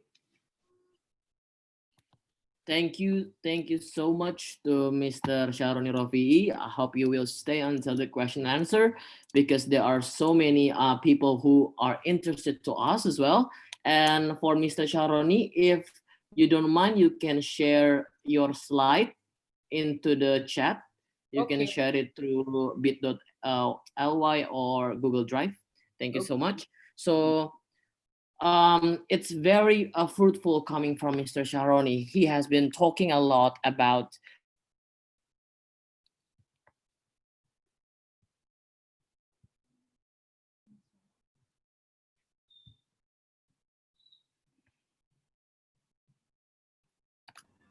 Mr. Faisal? Okay, maybe Mr. Faisal has another internet problem. So we going to move to the next speaker. All right, I would like to welcome Mr. Tajwar Qasim, chairperson of COMSES, Model OIC Indonesia. Is Mr. Tajwar already here? Hello. Okay. Hello. Yeah. Can you hear my voice? Yeah. Yeah. Okay, Faisal. Is it Faisal, Mr. Faisal? Yes. Okay. Go ahead. Yes. I'm truly sorry, since the connection is a bit unstable. So I'm going to summarize a little bit what Mr. Shahroni had been said to us, is that our founding fathers has provided us a big amount of platform for Indonesia to be a big country. Mr. Shahroni even stated that our Indonesian for the past years could be the next Secretary General of United Nations. But what is lacking from Indonesia itself, that we have the colonized mentality, where people believe that we are lacking of confidence, we are lacking of the means to be the leader. But in the contrary, in reality, it is believed that Indonesians, we have the ability, the capability to speak, we have the capability to lead, and we have the substance for that. So the youth diplomacy itself is very important to realize that we have those quality within our Indonesian blood. So untuk bapak-bapak dan ibu-ibu semua dan kakak semua, semoga masih kuat ya, masih belum ngantuk, karena kita masih ada 2 pembicara lagi. Saya nggak bisa ngasih lelucon kayak Kak Sururoh yang dalam bahasa Arab, tapi mudah-mudahan masih bisa bertahan, karena sangat menarik sekali menurut saya pembahasan hari ini, di mana banyak sekali ilmu-ilmu baru yang mengajarkan kepada kita semua gimana mungkin Bapak atau Ibu sebagai dosen ataupun kita sebagai mahasiswa dan lain sebagainya mengetahui potensi diri kita sebagai warga negara Indonesia itu sendiri. Nah, moving on, kita mau nanya nih perspektif dari teman kita yang berasal dari Bangladesh. So let me introduce to all of you Mr. Tajwar Qasim, who is a great, dear friend of mine as well, because we have met previously in the MOIC Indonesia in DPR. So I will tell you a little bit about Mr. Tajwar Qasim. He has been graduating from the Master of Development Studies in University of Dhaka, and he has quite a lot of humanitarian experiences as the SDG Forum Institute, also as the working in the United Nations Development Program, and he has achieved the scholarship for outstanding performance in political science of University of Dhaka, the winner of Brecht X competition and best delegate award in various of MUN of Model OIC in diplomacy.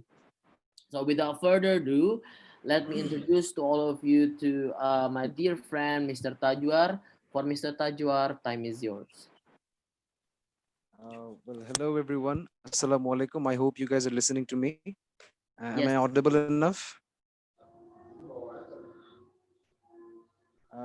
Assalamu alaikum. Good evening, everyone. It's been an honor to be here in amongst the dignitaries, and I'm feeling a bit embarrassed because I'm not sure. I'm a bit flattered the way Faisal have introduced me, but I'm not that person of such kind of caliber. I believe I remain to stay humble, and I remain to stay a learner, and I learn from everything. I learn from everywhere, wherever I go, whatever I see, and I try to observe things, I try to take information, and I've been listening to all of your speeches, and I'm overwhelmed, and I'm honored enough to be here amongst you guys. So thank you, OIC Youth Indonesia, for having me again.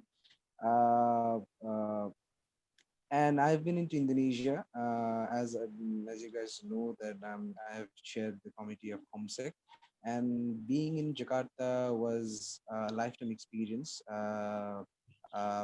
The way Indonesians greeted me, the hospitality was amazing, and I've met new friends, and it was amazing. And it is always a pleasure and to be with you people. And I've been listening to all of your speeches. It is amazing, and I'm really happy the way you think, the way you profess, the way is your vision towards the development of youth, and to incorporate them in the development of your nation, and the way you guys are going to involve the youth in diplomacy. It is really good to see the way the youth are being engaged in such kind of activity. And surely it is a precursor of development for a nation.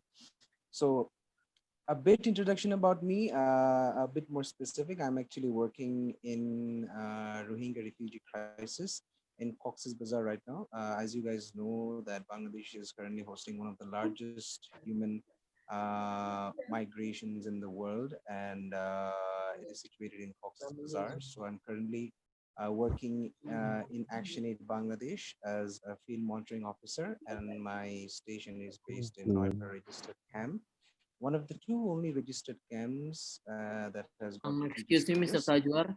Yes. Can you move your mic a little bit, because it's not, we can't hear you clearly.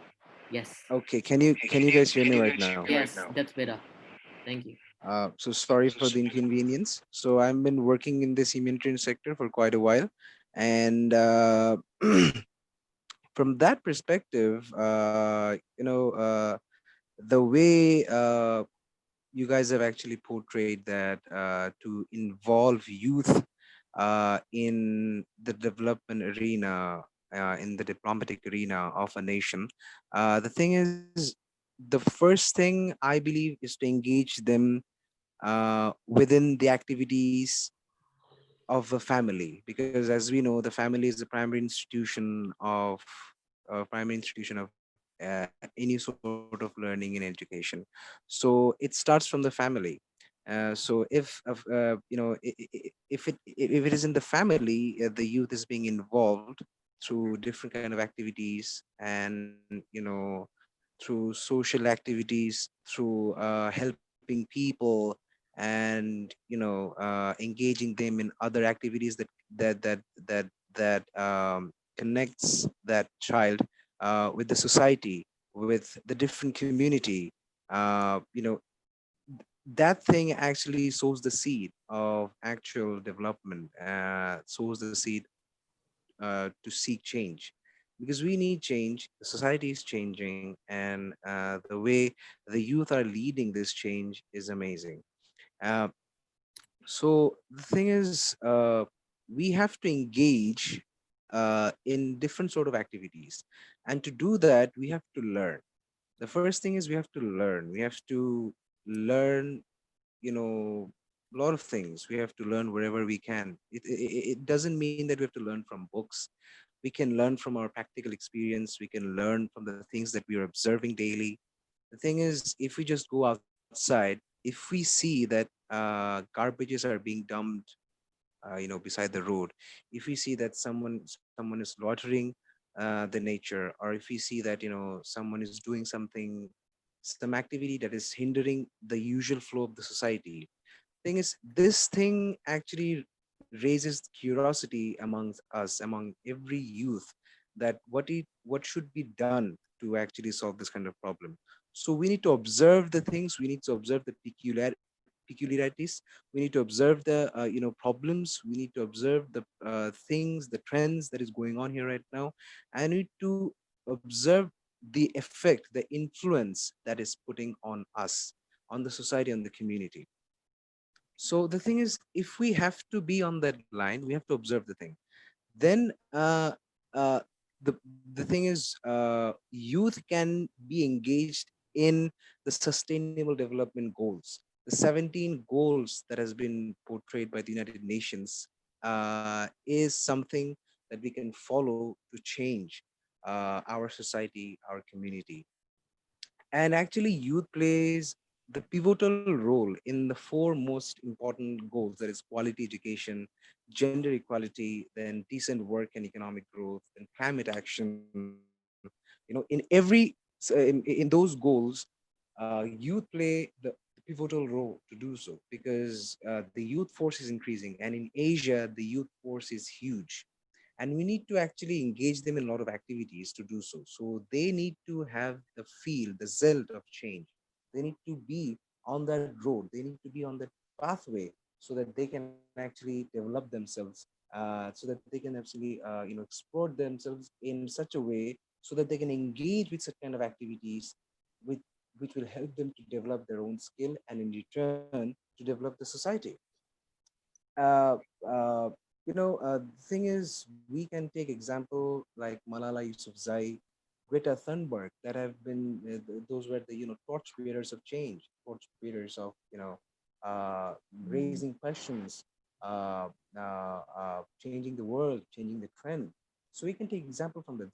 They are young people that is actually pointing fingers on ourselves, at what we can do and what should be done and what could have been done. So the thing is, we have to be more specific on our actions and our focus while we are actually doing something. Right? We need to be focused. As a youth, I myself sometimes, invent myself in such a situation where I cannot actually focus on a thing, what to do and how to do that. So we need to focus. We need to prioritize our things, and we need to actually do one thing at a time. It's high time that we actually, I believe that we need to focus on one thing at a time, and actually do that thing properly and finish that task, and then move on another task.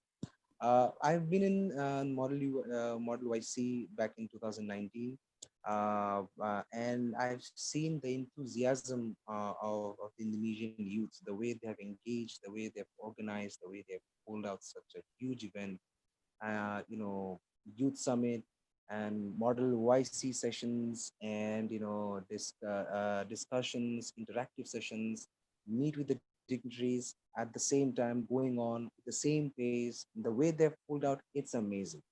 And I think that the governments should also promote the youth while doing such kind of activities. They should also engage the youth in such kind of activity. They should also give the youth the chance to do so. Like I've been into Nepal back in 2017. It was also Modern United Nations, where I got the opportunity to meet with some people.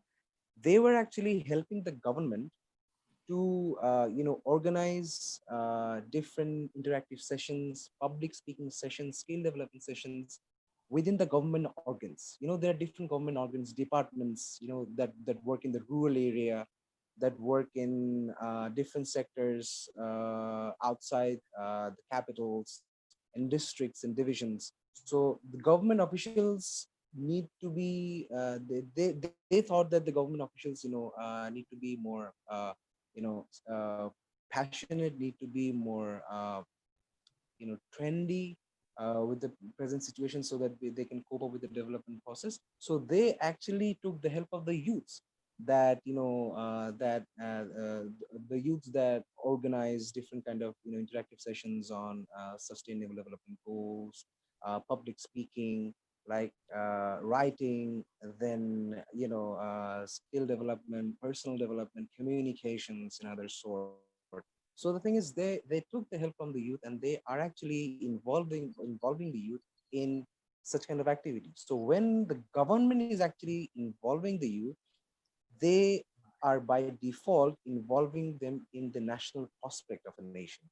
So whenever the youth is being involved in the national prospect of a nation, the youth can observe more. They can also learn. They can also get to know the mechanism of the government, the state mechanism, the pillars of the state, the practical knowledge that is more important for the youths. So when in times they get the opportunity to do so, they will be more confident, they will be more familiar with those processes. Because from the ones who are organizing this kind of webinar, after a while someone might be an ambassador, someone might be a huge leader, someone might take a responsibility of an important ministry of Indonesia. So if they get the opportunity to involve in such kind of activity, they will be more confident, they will be more pragmatic, and they can give more solutions, because they have been observing things from the very root. They've been observing things practically. So the youth need to be involved in such kind of activities. Like in Bangladesh, the youth force is huge. I mean, the number of youth from 20 to 24 years is really large. The workforce is huge. The best thing about this country is about the workforce, the youth workforce that is working day and night. They're trying to prove themselves day and night. So the thing is, government is also trying to involve them in different kind of activities, like skill development, entrepreneurship, and other activities. So the thing is, I believe Indonesia has got a huge bunch of youths, and I have also met with some of them, and I'm really amazed, and I'm confident enough, if they get the opportunity to be in such positions, they will make big changes. A big surprise might wait for all of us. And the thing is, the problem there are also problems. There are also problems with experience. There are also problems with different different sort of people. But as we know, the fingers in our hand is not all the same. So we need to work with everyone. So such kind of thing, we need to work on our conflict managements also, interpersonal skills, communication, such kind of soft skills needs to be developed, where we can actually be on that line, and we can be the change seekers, the torch bearers of change. So I believe that quality education is obviously the precursor to do so. Then they needs to be incorporated in economic growth, and the most problematic situation that the whole world is going on in right now is COVID-19. uh, Youths in Bangladesh are doing a lot of activities.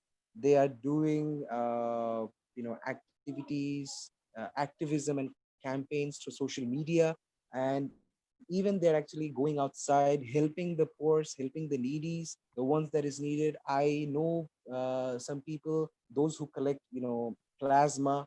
As we know that plasma has been proved as an antibody or an antibiotic to actually defend the COVID-19 virus. So they also help to collect plasmas, they help to collect bloods, then they provide aids in different areas that has been hampered by the disruption of transportation and connection. They also go there. They are helping the needies, they're helping the poor, and through different kind of online activities they're trying to make this process more flexible. So as we can see that youths are also engaging in this kind of pandemic situation. They're playing the pivotal role. So I believe that uh, the leaders of this nation can also rely on the youth, on the youth, because they are more confident, they are more passionate, and they are more knowledgeable than before. And this kind of activity, this kind of session will also help them to learn more and more.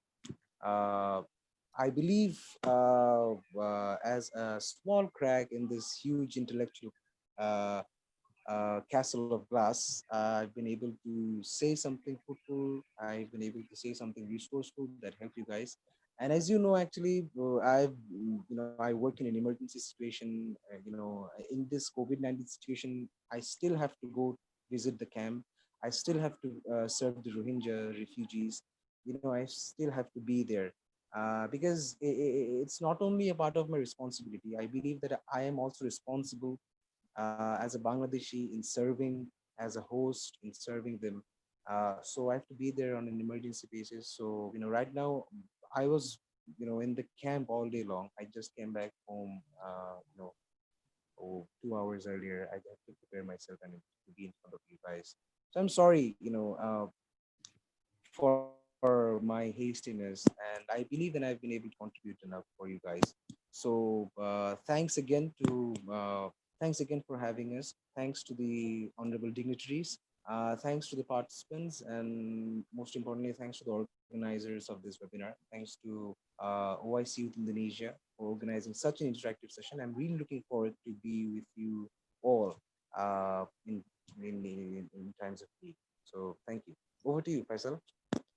Thank you so much for Brother Tajwar for enlightening us with such a great ideas. So Mr. Tajwar actually refutes the claim that to shape the youth, it started within the domestic view within our family itself, and it play a great role to shape ourselves. And youth has the important role on the implementing the SDGs itself. It's coming from Malala or Greta Thunberg, who has been passionate and actively voicing their opinion on regards to the environmental issues. But what the most interesting that Mr. Tajo has been said is that the government or supposedly the older generation has uh, has to believe, they have to believe in the power of the youth itself. The government needs to take action. So what Mr. Tajor has been said is that the perspective of the youth is that the government has to give the chances, and the chances, or the older you get the chances to the millennials or the youth to take up space for them to lead. So it is very interesting, and we will continue to the next speaker, who is also a great dear friend of OIC Youth. Most importantly, she is the Secretary General of Youth on Organization of Islamic Cooperation of Indonesia. She is Miss Astrid Nadia Rizkita. I will tell a little bit about Miss Astrid. So Miss Astrid is has graduated from UIN Jakarta, and she has been in numerous conference, which is the Indonesia Islamic Youth Leader Summit as the project officer. She also focuses a lot on international studies. She has been appointed in the Taylor's International School of Model United Nations, World Peace Forum, and also as the Generasi Baru Genbi Win Jakarta and ICYFDC in Fes, Morocco. So she is very active youth who has put so much work and passion in international studies. So without further ado, we would like to hear her takes on the role of the youth itself. So for Miss Astrid, time is yours. Okay, thank you so much. Bismillahirrahmanirrahim. Assalamualaikum warahmatullahi wabarakatuh. Well, I thought it would be quite light for me to be the final speaker in the panel, but turns out after numerous even the welcoming speeches and also the excellent deliberation and intervention from the panelists, it's I try to live up to that expectation and also adhere to the time and try to keep it brief but informative, inshallah. So first of all, I'd like to convey my best greetings to His Excellency Ambassador Kiai Haji Abdul Wahid Maktub as the head of advisor to DPP PDRI and also the former ambassador of Indonesia to Qatar. And also my greetings to the welcoming speakers present here, to Dr. Ahmad Zakiuddin, the chairman of PDRI, and also my senior, Abang Tantan Taufik Lubis, as the vice president of ICYF, Asia Region Representative, and also our head of advisor to OIC of Indonesia. And also the seniors present from the Ministry of Foreign Affairs and the Ministry of Youth and Sports. And also to my senior as well, the second speaker in the panel, Abang Roni, or Dr. Syaroni Rofi'i, who is actually one of the most active alumni of Model OIC activities, and also currently a very active and thriving academician, writer, and a role model to us in OIC Indonesia as well. And also Brother Tajwar, who I met from my Model UN days prior to the Model OIC experience back in 2019. So as as introduced and also as explained by the previous speakers regarding the importance of having knowledge and also the knowledge about what is ICYF and Model OIC, and also how it applies in the real world in terms of the skills shared by the previous speaker. I'd like to share my focus upon the activity of the Model OIC national team. So as introduced, I am the Model OIC country coordinator to Indonesia. And one of our mandates or duty is to, organize Model OIC activities, but not only that, but to also establish Model OIC clubs in universities all over Indonesia. I'd like to share a brief presentation. I hope that it's showing. Okay, is it visible now? Okay. Yes. So as introduced by our previous speakers, also our senior from the Ministry of Foreign Affairs, Director Kamal Paradipta, Indonesia is already active in the OIC process, as you know, the largest country with the Muslim population. Okay, I think there is an error. Yeah. Okay. Okay, I'll try to reshare it again.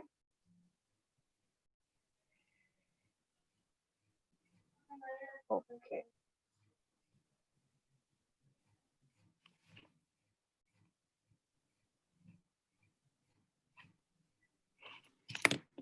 So, as explained by Mr. Kama Pradipta, that Indonesia is currently actually next year will be the member of ECOSOC for 2 years, 2021 to 2023. And also amid this pandemic, obviously, especially as Indonesia is already a middle high income country and also part of G20, there's a lot of expectation and actually homework for Indonesia to be exemplary in terms of how SDG is implemented. But other than that, actually in the OIC process, there's also something called the OICU strategy based on the OIC Program of Action 2025. So I'm not able to share it on my screen, actually, the presentation, but I'll continue anyway regarding the OIC itself. So I think it's already clear, explained from Dr. Roni, that ICYF is an organ which is recognized by OIC. So I think if you've heard of Islamic Development Bank, if you've heard of ARSICA, also CESRIC, and ICESCO, so these are organs under the OIC. So ICYF is actually an organ which is mandate to coordinate all youth, coordination policy. So, and also the model OIC activity is actually part of the activity recognized by the OIC and actually, recognized as official activity in terms of youth development policies. So, yeah, I'm hoping that I can share it again.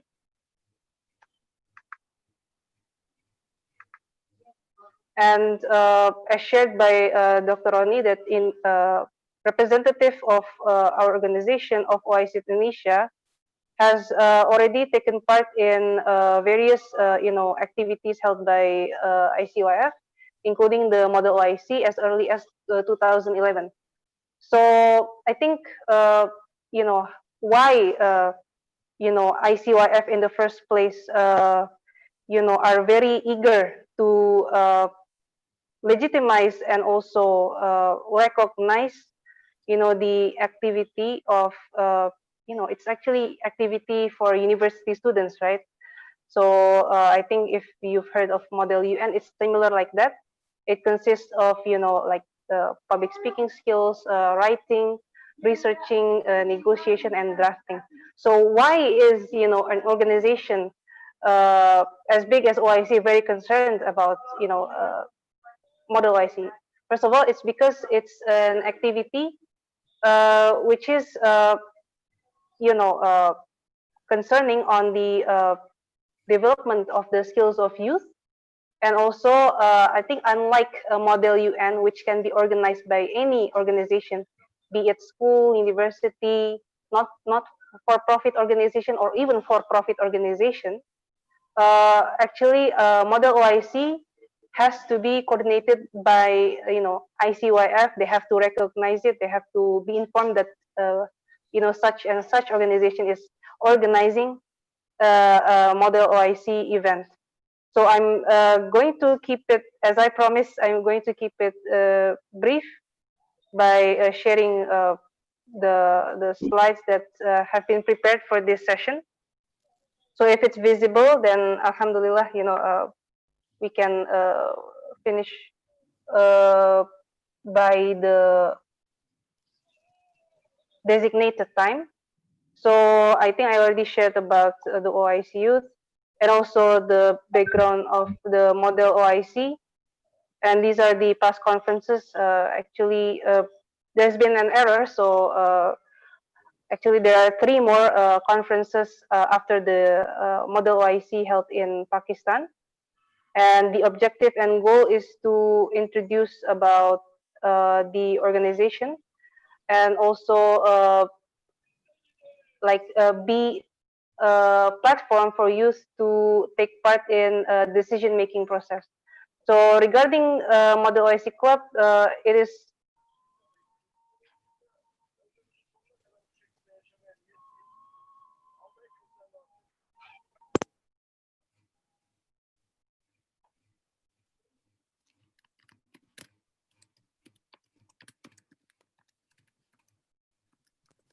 Hello. Hello. hello. Yes. Okay. We couldn't see the Yeah. picture. I'm on from another device actually. Unfortunately, there's been an error from my device, so allow me to just join from the voice, but I'll keep on sharing the screen anyway. So okay.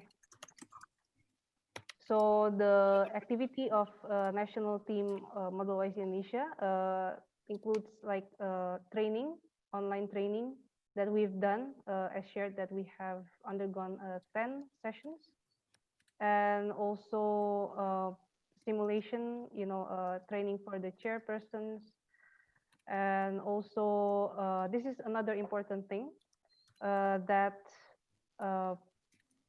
Indonesia, as of 2024, will be the host of the Islamic Conference of Youth and Sports Ministries. And one of our priority throughout, especially 2019 and 2020, is to raise awareness as much as possible to the public, especially in Indonesia, in various regions, regarding the OIC itself. Because already more people are already aware of the presence and the contribution and the activities of United Nations, but not so much on the OIC. So through Model OIC, we aim to introduce that to university students and also the academia on various activities, not only the Model OIC, but there are a lot of activities held by the OIC Youth Forum or the ICYF, such as intellectual forums, entrepreneurship forums, and many others. And also on the other hand, we, as the umbrella organization of all Muslim youth organizations in Indonesia, have recently launched the Santri activity aimed to introduce OIC to the pesantren students through Santri Diplomacy Academy and also other capacity building activities. And yeah, regarding the other activities that the Model OIC Club members can take part in are cultural events, because again, OIC has 56 members, minus, 57 if it's included Syria. And it means that there are many, activities that we can take part in and commemorate, because the Muslim world currently is experiencing a lot of problems that needs awareness. And also with the ongoing pandemic crisis regarding, public policy, and also global issues like racial discrimination and also domestic issues regarding planning, regarding the economy, regarding the politics. There's been a rising trend of interest and awareness of youth, especially to take part in discussions, to be aware and to learn about public policy.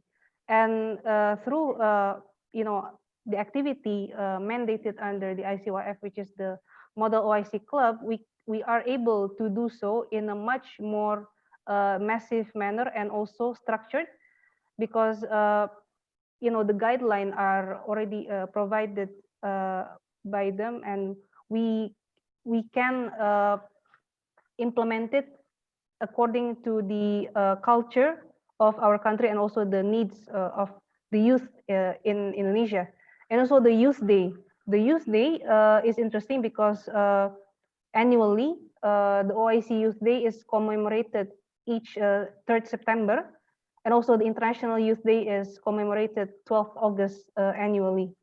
And other important days that we can have commemoration and events in collaboration with universities in Indonesia and also academic seminars. So I think that's all that I can share. Apologies for the for the hiccup and for the technical issues. Please do reach us and be engaged in our social media.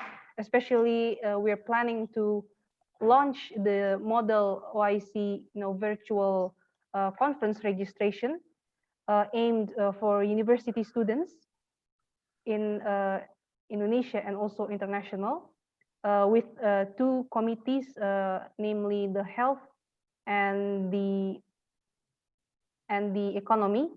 So we'd like you to be involved and take part in that as well.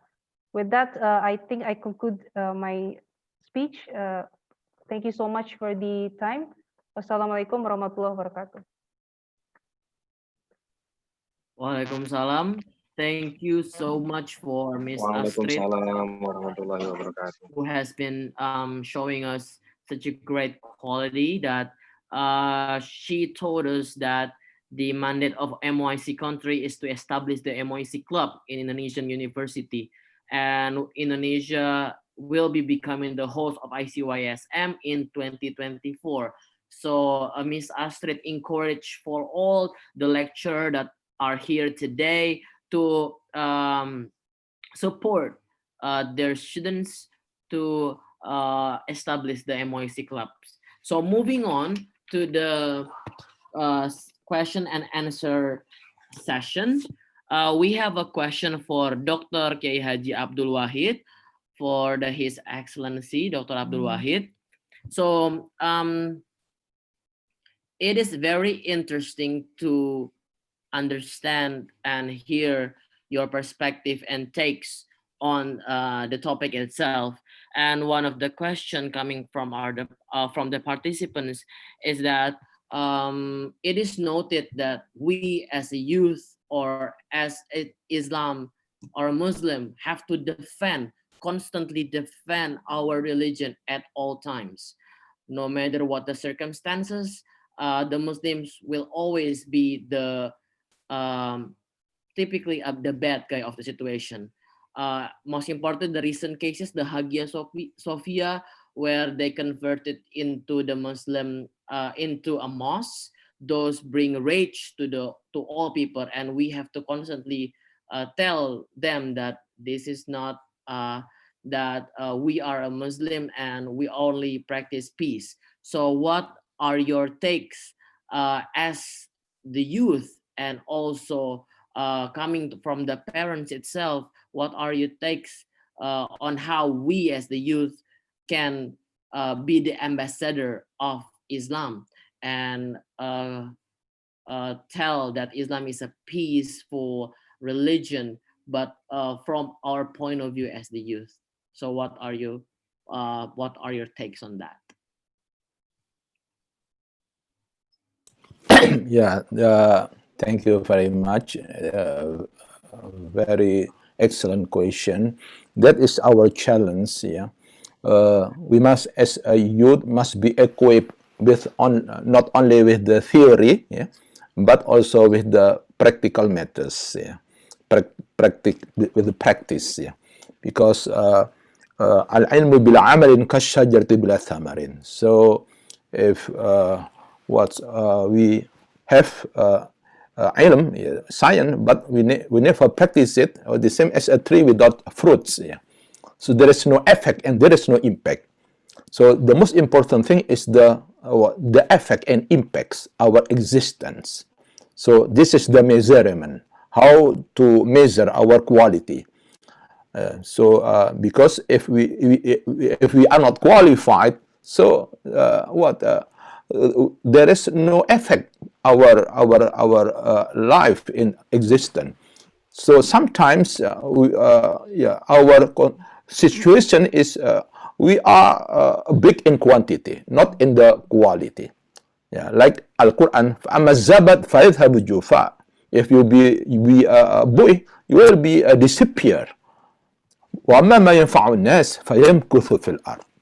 But if you give contribution, if you can give a solution to the human problem, then you will be strong in the world. And also, as a promise in Al-Quran, وَعَدَ اللَّهُ الَّذِينَ آمَنُوا وَعَمِلُوا الصَّالِحَاتِ لَيَسْتَخْلِفَنَّهُمْ فِي الْأَرْضِ. If you are believe in God and you do some things with the salihats, al-khairat, something good and beneficial to the humans, and then you will be superior, you will be strong. So far we are very inferior. We are become a subsystem, marginalized, not at the center, because we are weak in science, in the practice, in the technology. So sometimes we only give emphasis only at the symbol. Even though symbol is important, but behind the symbol, the substance behind the symbol, it's much more important than the symbol itself. So that's why we must realize about this shortcoming of our conditions. So that's why we must improve education. So that's why the quality covers not only physical but metaphysical, not only instrument but also the goals. Not only appearance but also the values, the ethics. So al-jawhar wal-jawhar. Appearance and also the substance, the values. And sometimes people neglect about the core values of Islam. Sometimes we are trapped with some things trivial, not substance. So that's why we must correction, make a great correction to our wrong way of thinking, way of behaving. Like, for example, so far we are only trapped with become a ma'mum, not imams. We just only imitate in the past. Because we cannot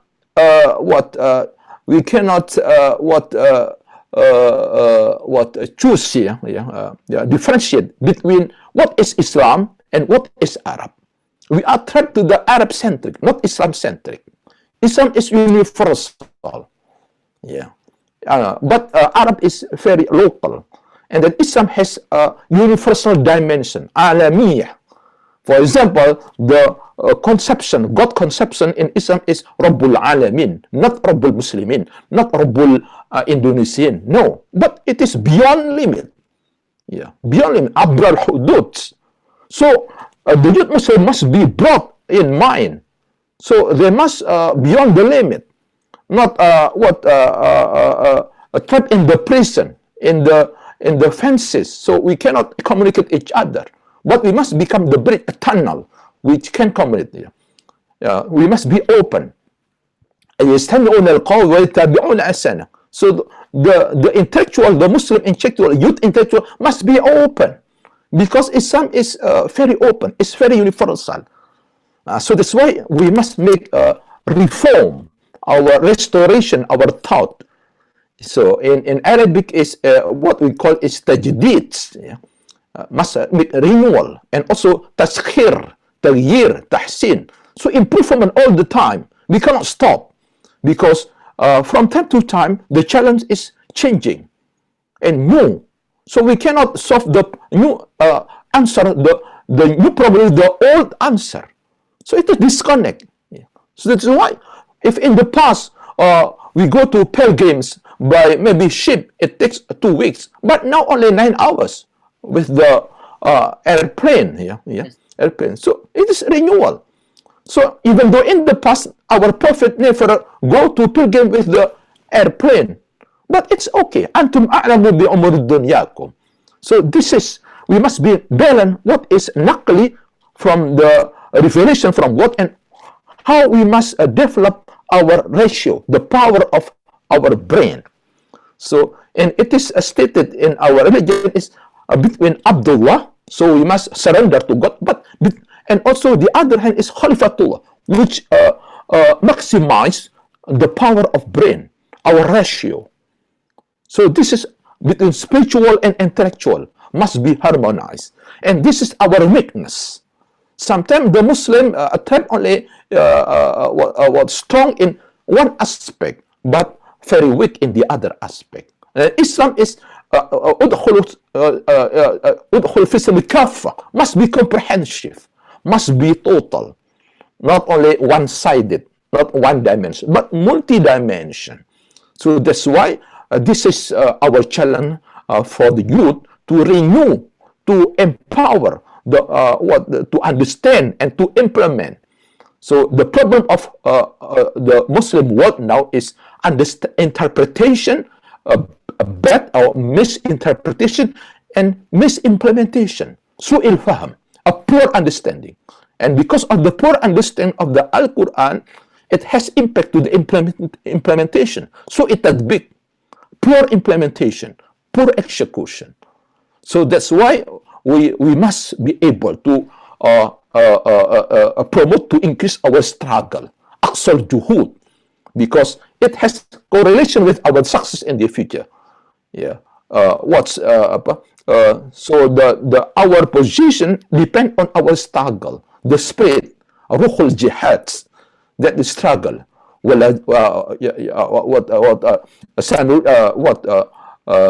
I will show you if subulana ولا نهدينهم سبل والذين جاهدوا فينا لنهدينهم subulana.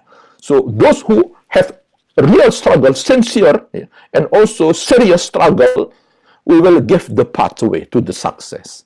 So that is a reflection and evaluation for all of us. Why we are defeated? Why we are weak? Why we are marginalized? Because we are not serious to understand Al-Quran, to implement Al-Quran. We just feel enough only with the reading, recitation, something like that. But we never understand, because وَنَزَّلْنَا عَلَيْكَ الْكِتَابَ تِبْيَانًا لِكُلِّ شَيْءٍ. So that Al-Quran not only just for reading, but it is a remedy. This is the guidance. Yeah. How we live to be successful in the world and in hereafter. But sometimes we feel enough only for the something, but we never feel it. We never we just only stop at the cognitive, not affective and psychomotor, not move our body to implement the values. So this is gaps, the gaps, the gap of understanding and the gaps in implementation and the execution. So that's why Islam give special attention to the importance of back to religion, because so far religion is considered as something is traditional, conventional. No, Islam is very advanced. Islam is very modern. If really serious to understand, to catch the core of the Islamic teaching, of the Islamic mission, and the Islamic vision. So sometimes we are tapped with what we call in Al-Quran is al-ghafla, neglectful. Yeah, so we forget that we have a very modern weapon, very a good weapon. So that's why sometimes we neglect. So that's why it is timely for us now as a youth not to forget about the power of Al-Quran, a great vision and the great mission. Because our values, makimatul insan, according to our prophet, the kimatul insan not lies on the physical, no. Inna Allah la yanzuru ila suwarikum wa la jasamikum, walakin Allah yanzuru ila qulubikum. What is your work? What is your benefit? What is your impact to your neighbor, to your country? That is the impact. So that is the measurement. But sometimes we are measured our success from something trivial, something not useful. Maybe from the academics, something. No, but we never do something good to the others. So we must do a great correction. So what I'm sure, if now with the new awareness, I hope Indonesia will lead the revival of Islam in the world, as predicted by Yusuf Qaradawi, that the revival, kebangkitan Islam, akan datang dari Indonesia, will be coming from Indonesia, not coming from Middle East, because Indonesia has understood the essence and has a great opportunity to implement, to give model. So Islam not only mau'izah, but also uswah, model, example. Like Muhammad, as stated by Michael Hart, Muhammad, why he become a man of the successful, the most influential person in the history? Because Muhammad is successful to understand and to implement Islam. I'm sure, if as promised by Al-Quran, وَعَدَ اللَّهُ الَّذِينَ آمَنُوا وَعَمِلُوا الصَّالِحَاتِ لَيَسْتَخْلِفَنَّهُم فِي الْأَرْضِ. You will lead the world if you do first faith, strong faith, and amalus salihat, work, a good work. And I think that's that's our correction to all of youths. I'm sure in the future, maybe Indonesia will influence. So in the future, Islam is not regarded any longer as a threat, as a disaster, but as a remedy, as a medicine for all disease, or human disease, or human crisis. That's the solution. So now, fortunately, we are very happy to hear that halal, for example, halal research, not in Indonesia but in Japan, and also in Australia, they begin to recognize about the superiority and the best practice of the Islam, because like also economic system, social systems, yes.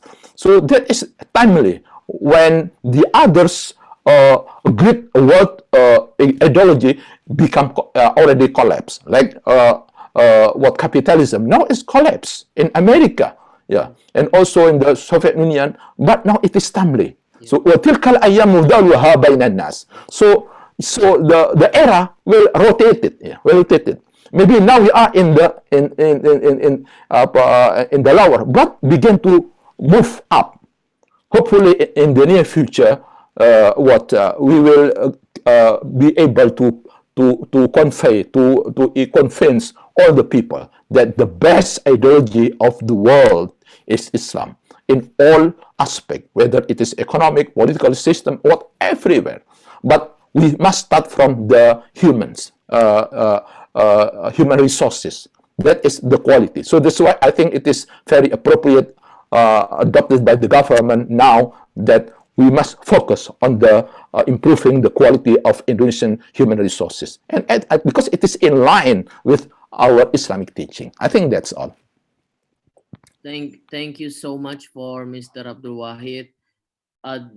This is actually completely blown our mind to understand that to the extent that Indonesia could possibly in the future could be the next epicenter of Islam or the Muslim community. For the next question, we are going to give it to Mr. Shahroni Rafi'i. So the question coming from our participants is that you have been telling us a lot about how Indonesian has the capability to lead in the conference and things like that. And Indonesian has the substance matters, and but what is lacking is the confidence or probably the colonized mentality. So the question is, how to foster our diplomatic skill, especially in the youth, and how not necessarily in the big conference, but how is it can the lecturer encourage the youth is left to be able to have a great public speaking skills and things like that, that will end up eventually useful for them to implement in the international scale, perhaps. Okay. Yeah. Thank you for the question. So my answer is the first one. Diplomacy is about how to deal with people, and then how to send your message, how to make your mission accomplish. First of all, international diplomacy, it has ethic, and then how what do you say, attitude and so on. So it needs skill to win the diplomacy. I mean, first of all, of course, to bolster your confidence, to prepare the future diplomat for our country, I can highlight that first of all, of course, we need to read a lot. We need to read especially history, because when we understand our history, then we can prepare the future of, especially for our country. And then reading the history of our opponent also it will help us to understand our opponent. For example, at the moment, center or the epicentrum of the diplomacy is Europe. So how diplomat deal with diplomatic corps, diplomatic issues and so on is based on Vienna Convention. And then we need to read a lot related to the history of diplomacy, especially in Europe. So if we read the history of Europe, we see how every country or each country has their conflictual relation, but at the end, based on diplomatic principle, the war ended. And then before we enter to the skill, we need to scale up. We need to increase the academic skill, of course. Academic skill meaning you need to learn international politics. You need to learn world history. We need to learn national history and so on. That is a principle. And then the next one is, of course, mastering your languages. So as far as I know, some diplomat, at least they can speak 3 or 5 languages. I don't know, K Ambassador K Wahid Maktoum, probably he can speak 3 or 5 languages, English, Arabic, and so on. But and so on. That is a principle. And then the next one is, of course, mastering your languages. So as far as I know, some diplomat, at least they can speak a great introduction. Yeah, and then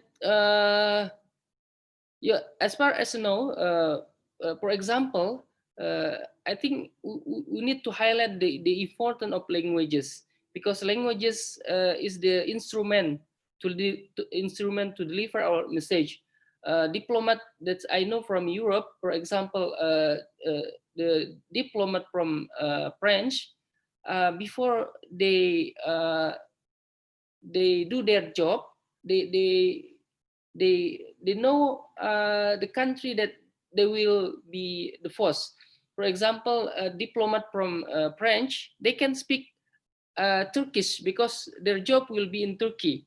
So this is the job for our government to prepare our diplomats to learn languages. So I want to say that our student also need to, first of all, of course, they need to learn history, world politics, and so on. And then the next one is learn languages. So international languages is English, Arabic, German, Russia, and French. So these five languages is United Nation languages. So when and one of them is Mandarin. So these languages is very important. So when you mastering these languages, then you can be a influential diplomat.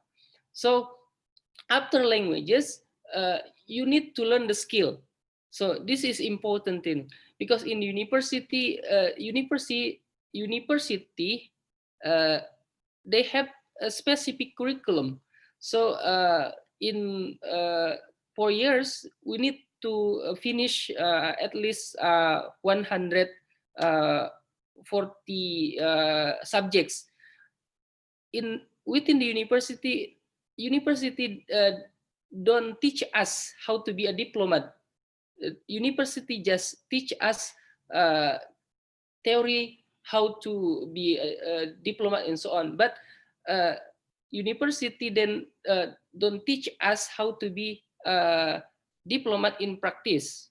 That's why the MOIC is very important. So United Nations has UN model, OIC has MOIC model. So through this OIC youth model, UN model, and OIC model, our student can learn how to be a diplomat. So they can practice how to be a good diplomat, how to deal with the negotiation, how to deal with the argumentation, and so on. So that's why it's important to give your student the extra curriculum related to the this activities. So my answer is, I propose and I suggest lecturers to suggest their student to join OIC, MUN youth, and so on. So I think that is important to prepare our diplomat. We need to prepare our future generation. We need to prepare our future diplomat, because our Ministry of Foreign Affairs also has I mean, in every years, Ministry of Foreign Affairs just accept 40 or 50 candidate to be officer for a Ministry of Foreign Affairs. That's why our university also need to learn the skill of diplomacy, skill of languages, and then of course skill of thinking related to the world politics and then worldview. I think that's my question, my answer, Faisal. Thank you so much for Mr. Sharoni Rafi. Ladies and gentlemen, due to the constraint of time, we are truly sorry that we're going to cut the conference short. But before I'm giving time to Ms. Sururo, I would like to give a little bit of summary from the whole conference of today. So I have 4 points that is very important to highlight it. This conference is very interesting since most of the members or the participants are the lecturer. So it is very important to understand those point of view of the lecturer point of view that will be implemented to the students. So the first point is that Islam and the youth itself is as an important entity that is that could not be separated by one another.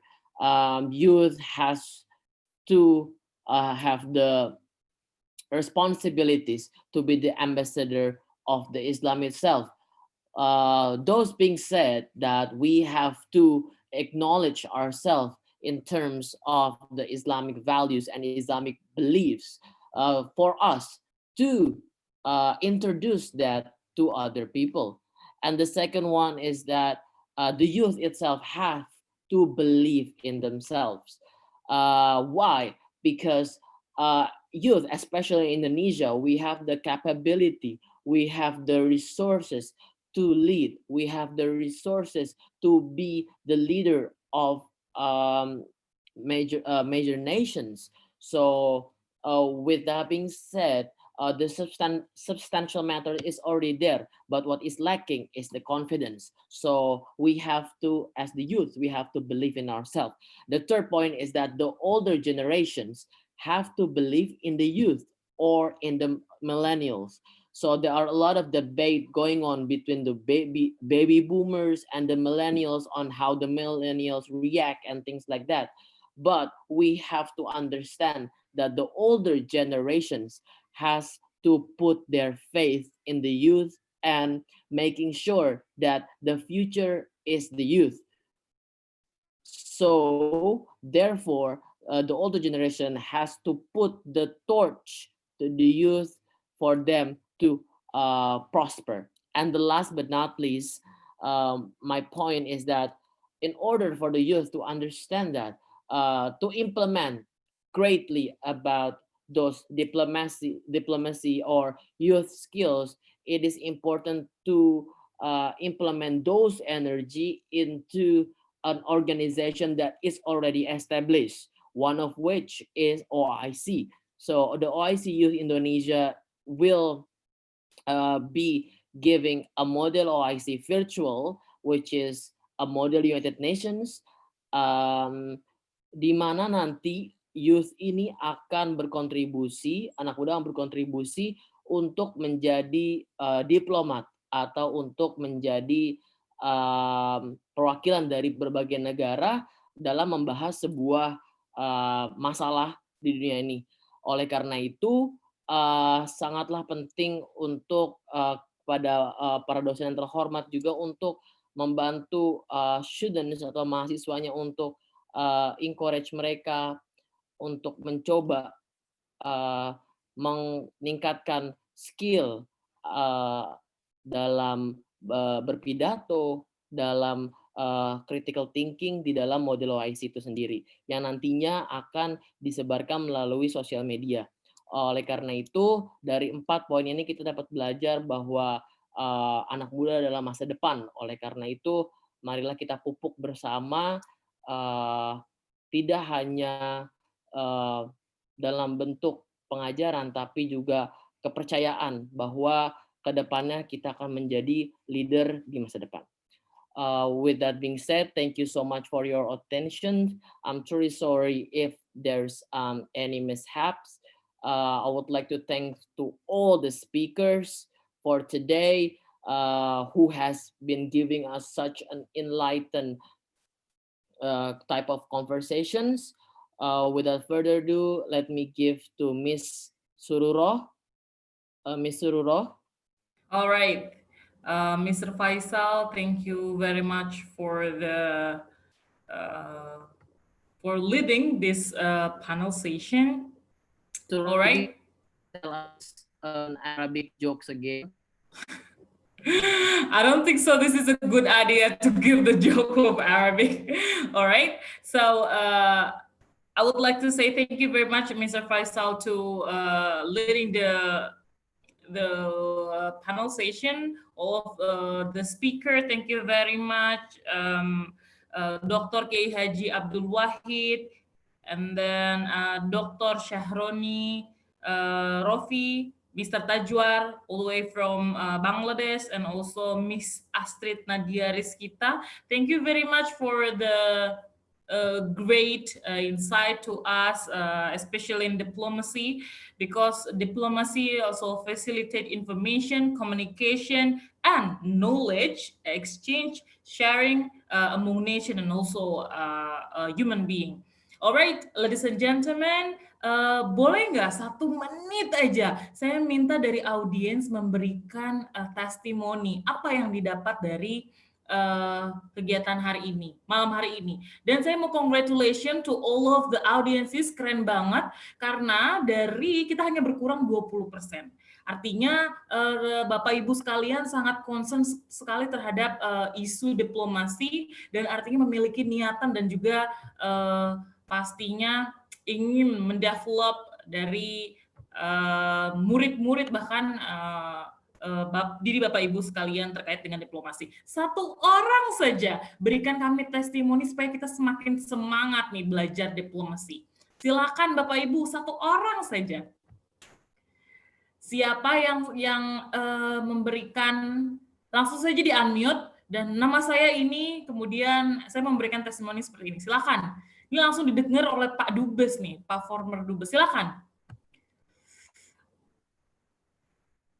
Jangan-jangan sudah tidur semua.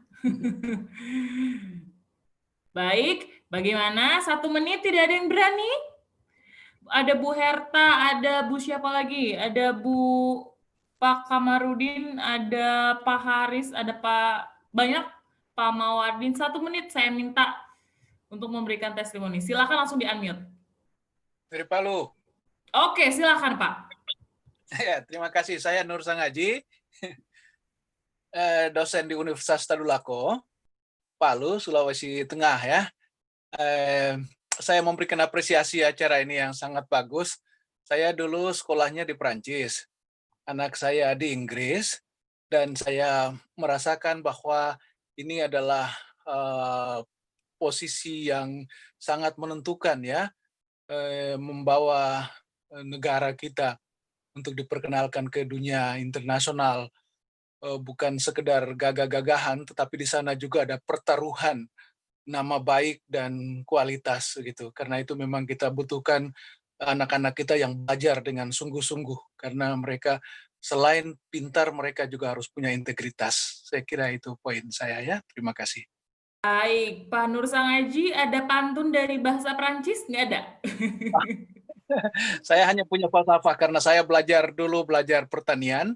Oke. Maka ada orang Prancis itu bilang begini, "Ce n'est pas seulement le blé qui pousse de la terre en arable, c'est une civilisation de tout entière." Bukan sekedar satu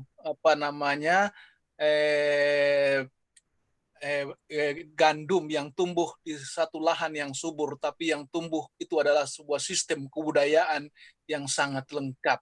Bagaimana mereka menyatukan antara ekologis dengan sosial ya, menjadi satu kesatuan dalam dunianya itu. Saya kira itu poinnya. Baik, luar biasa. Makan anggur pakai akar. Pak Nur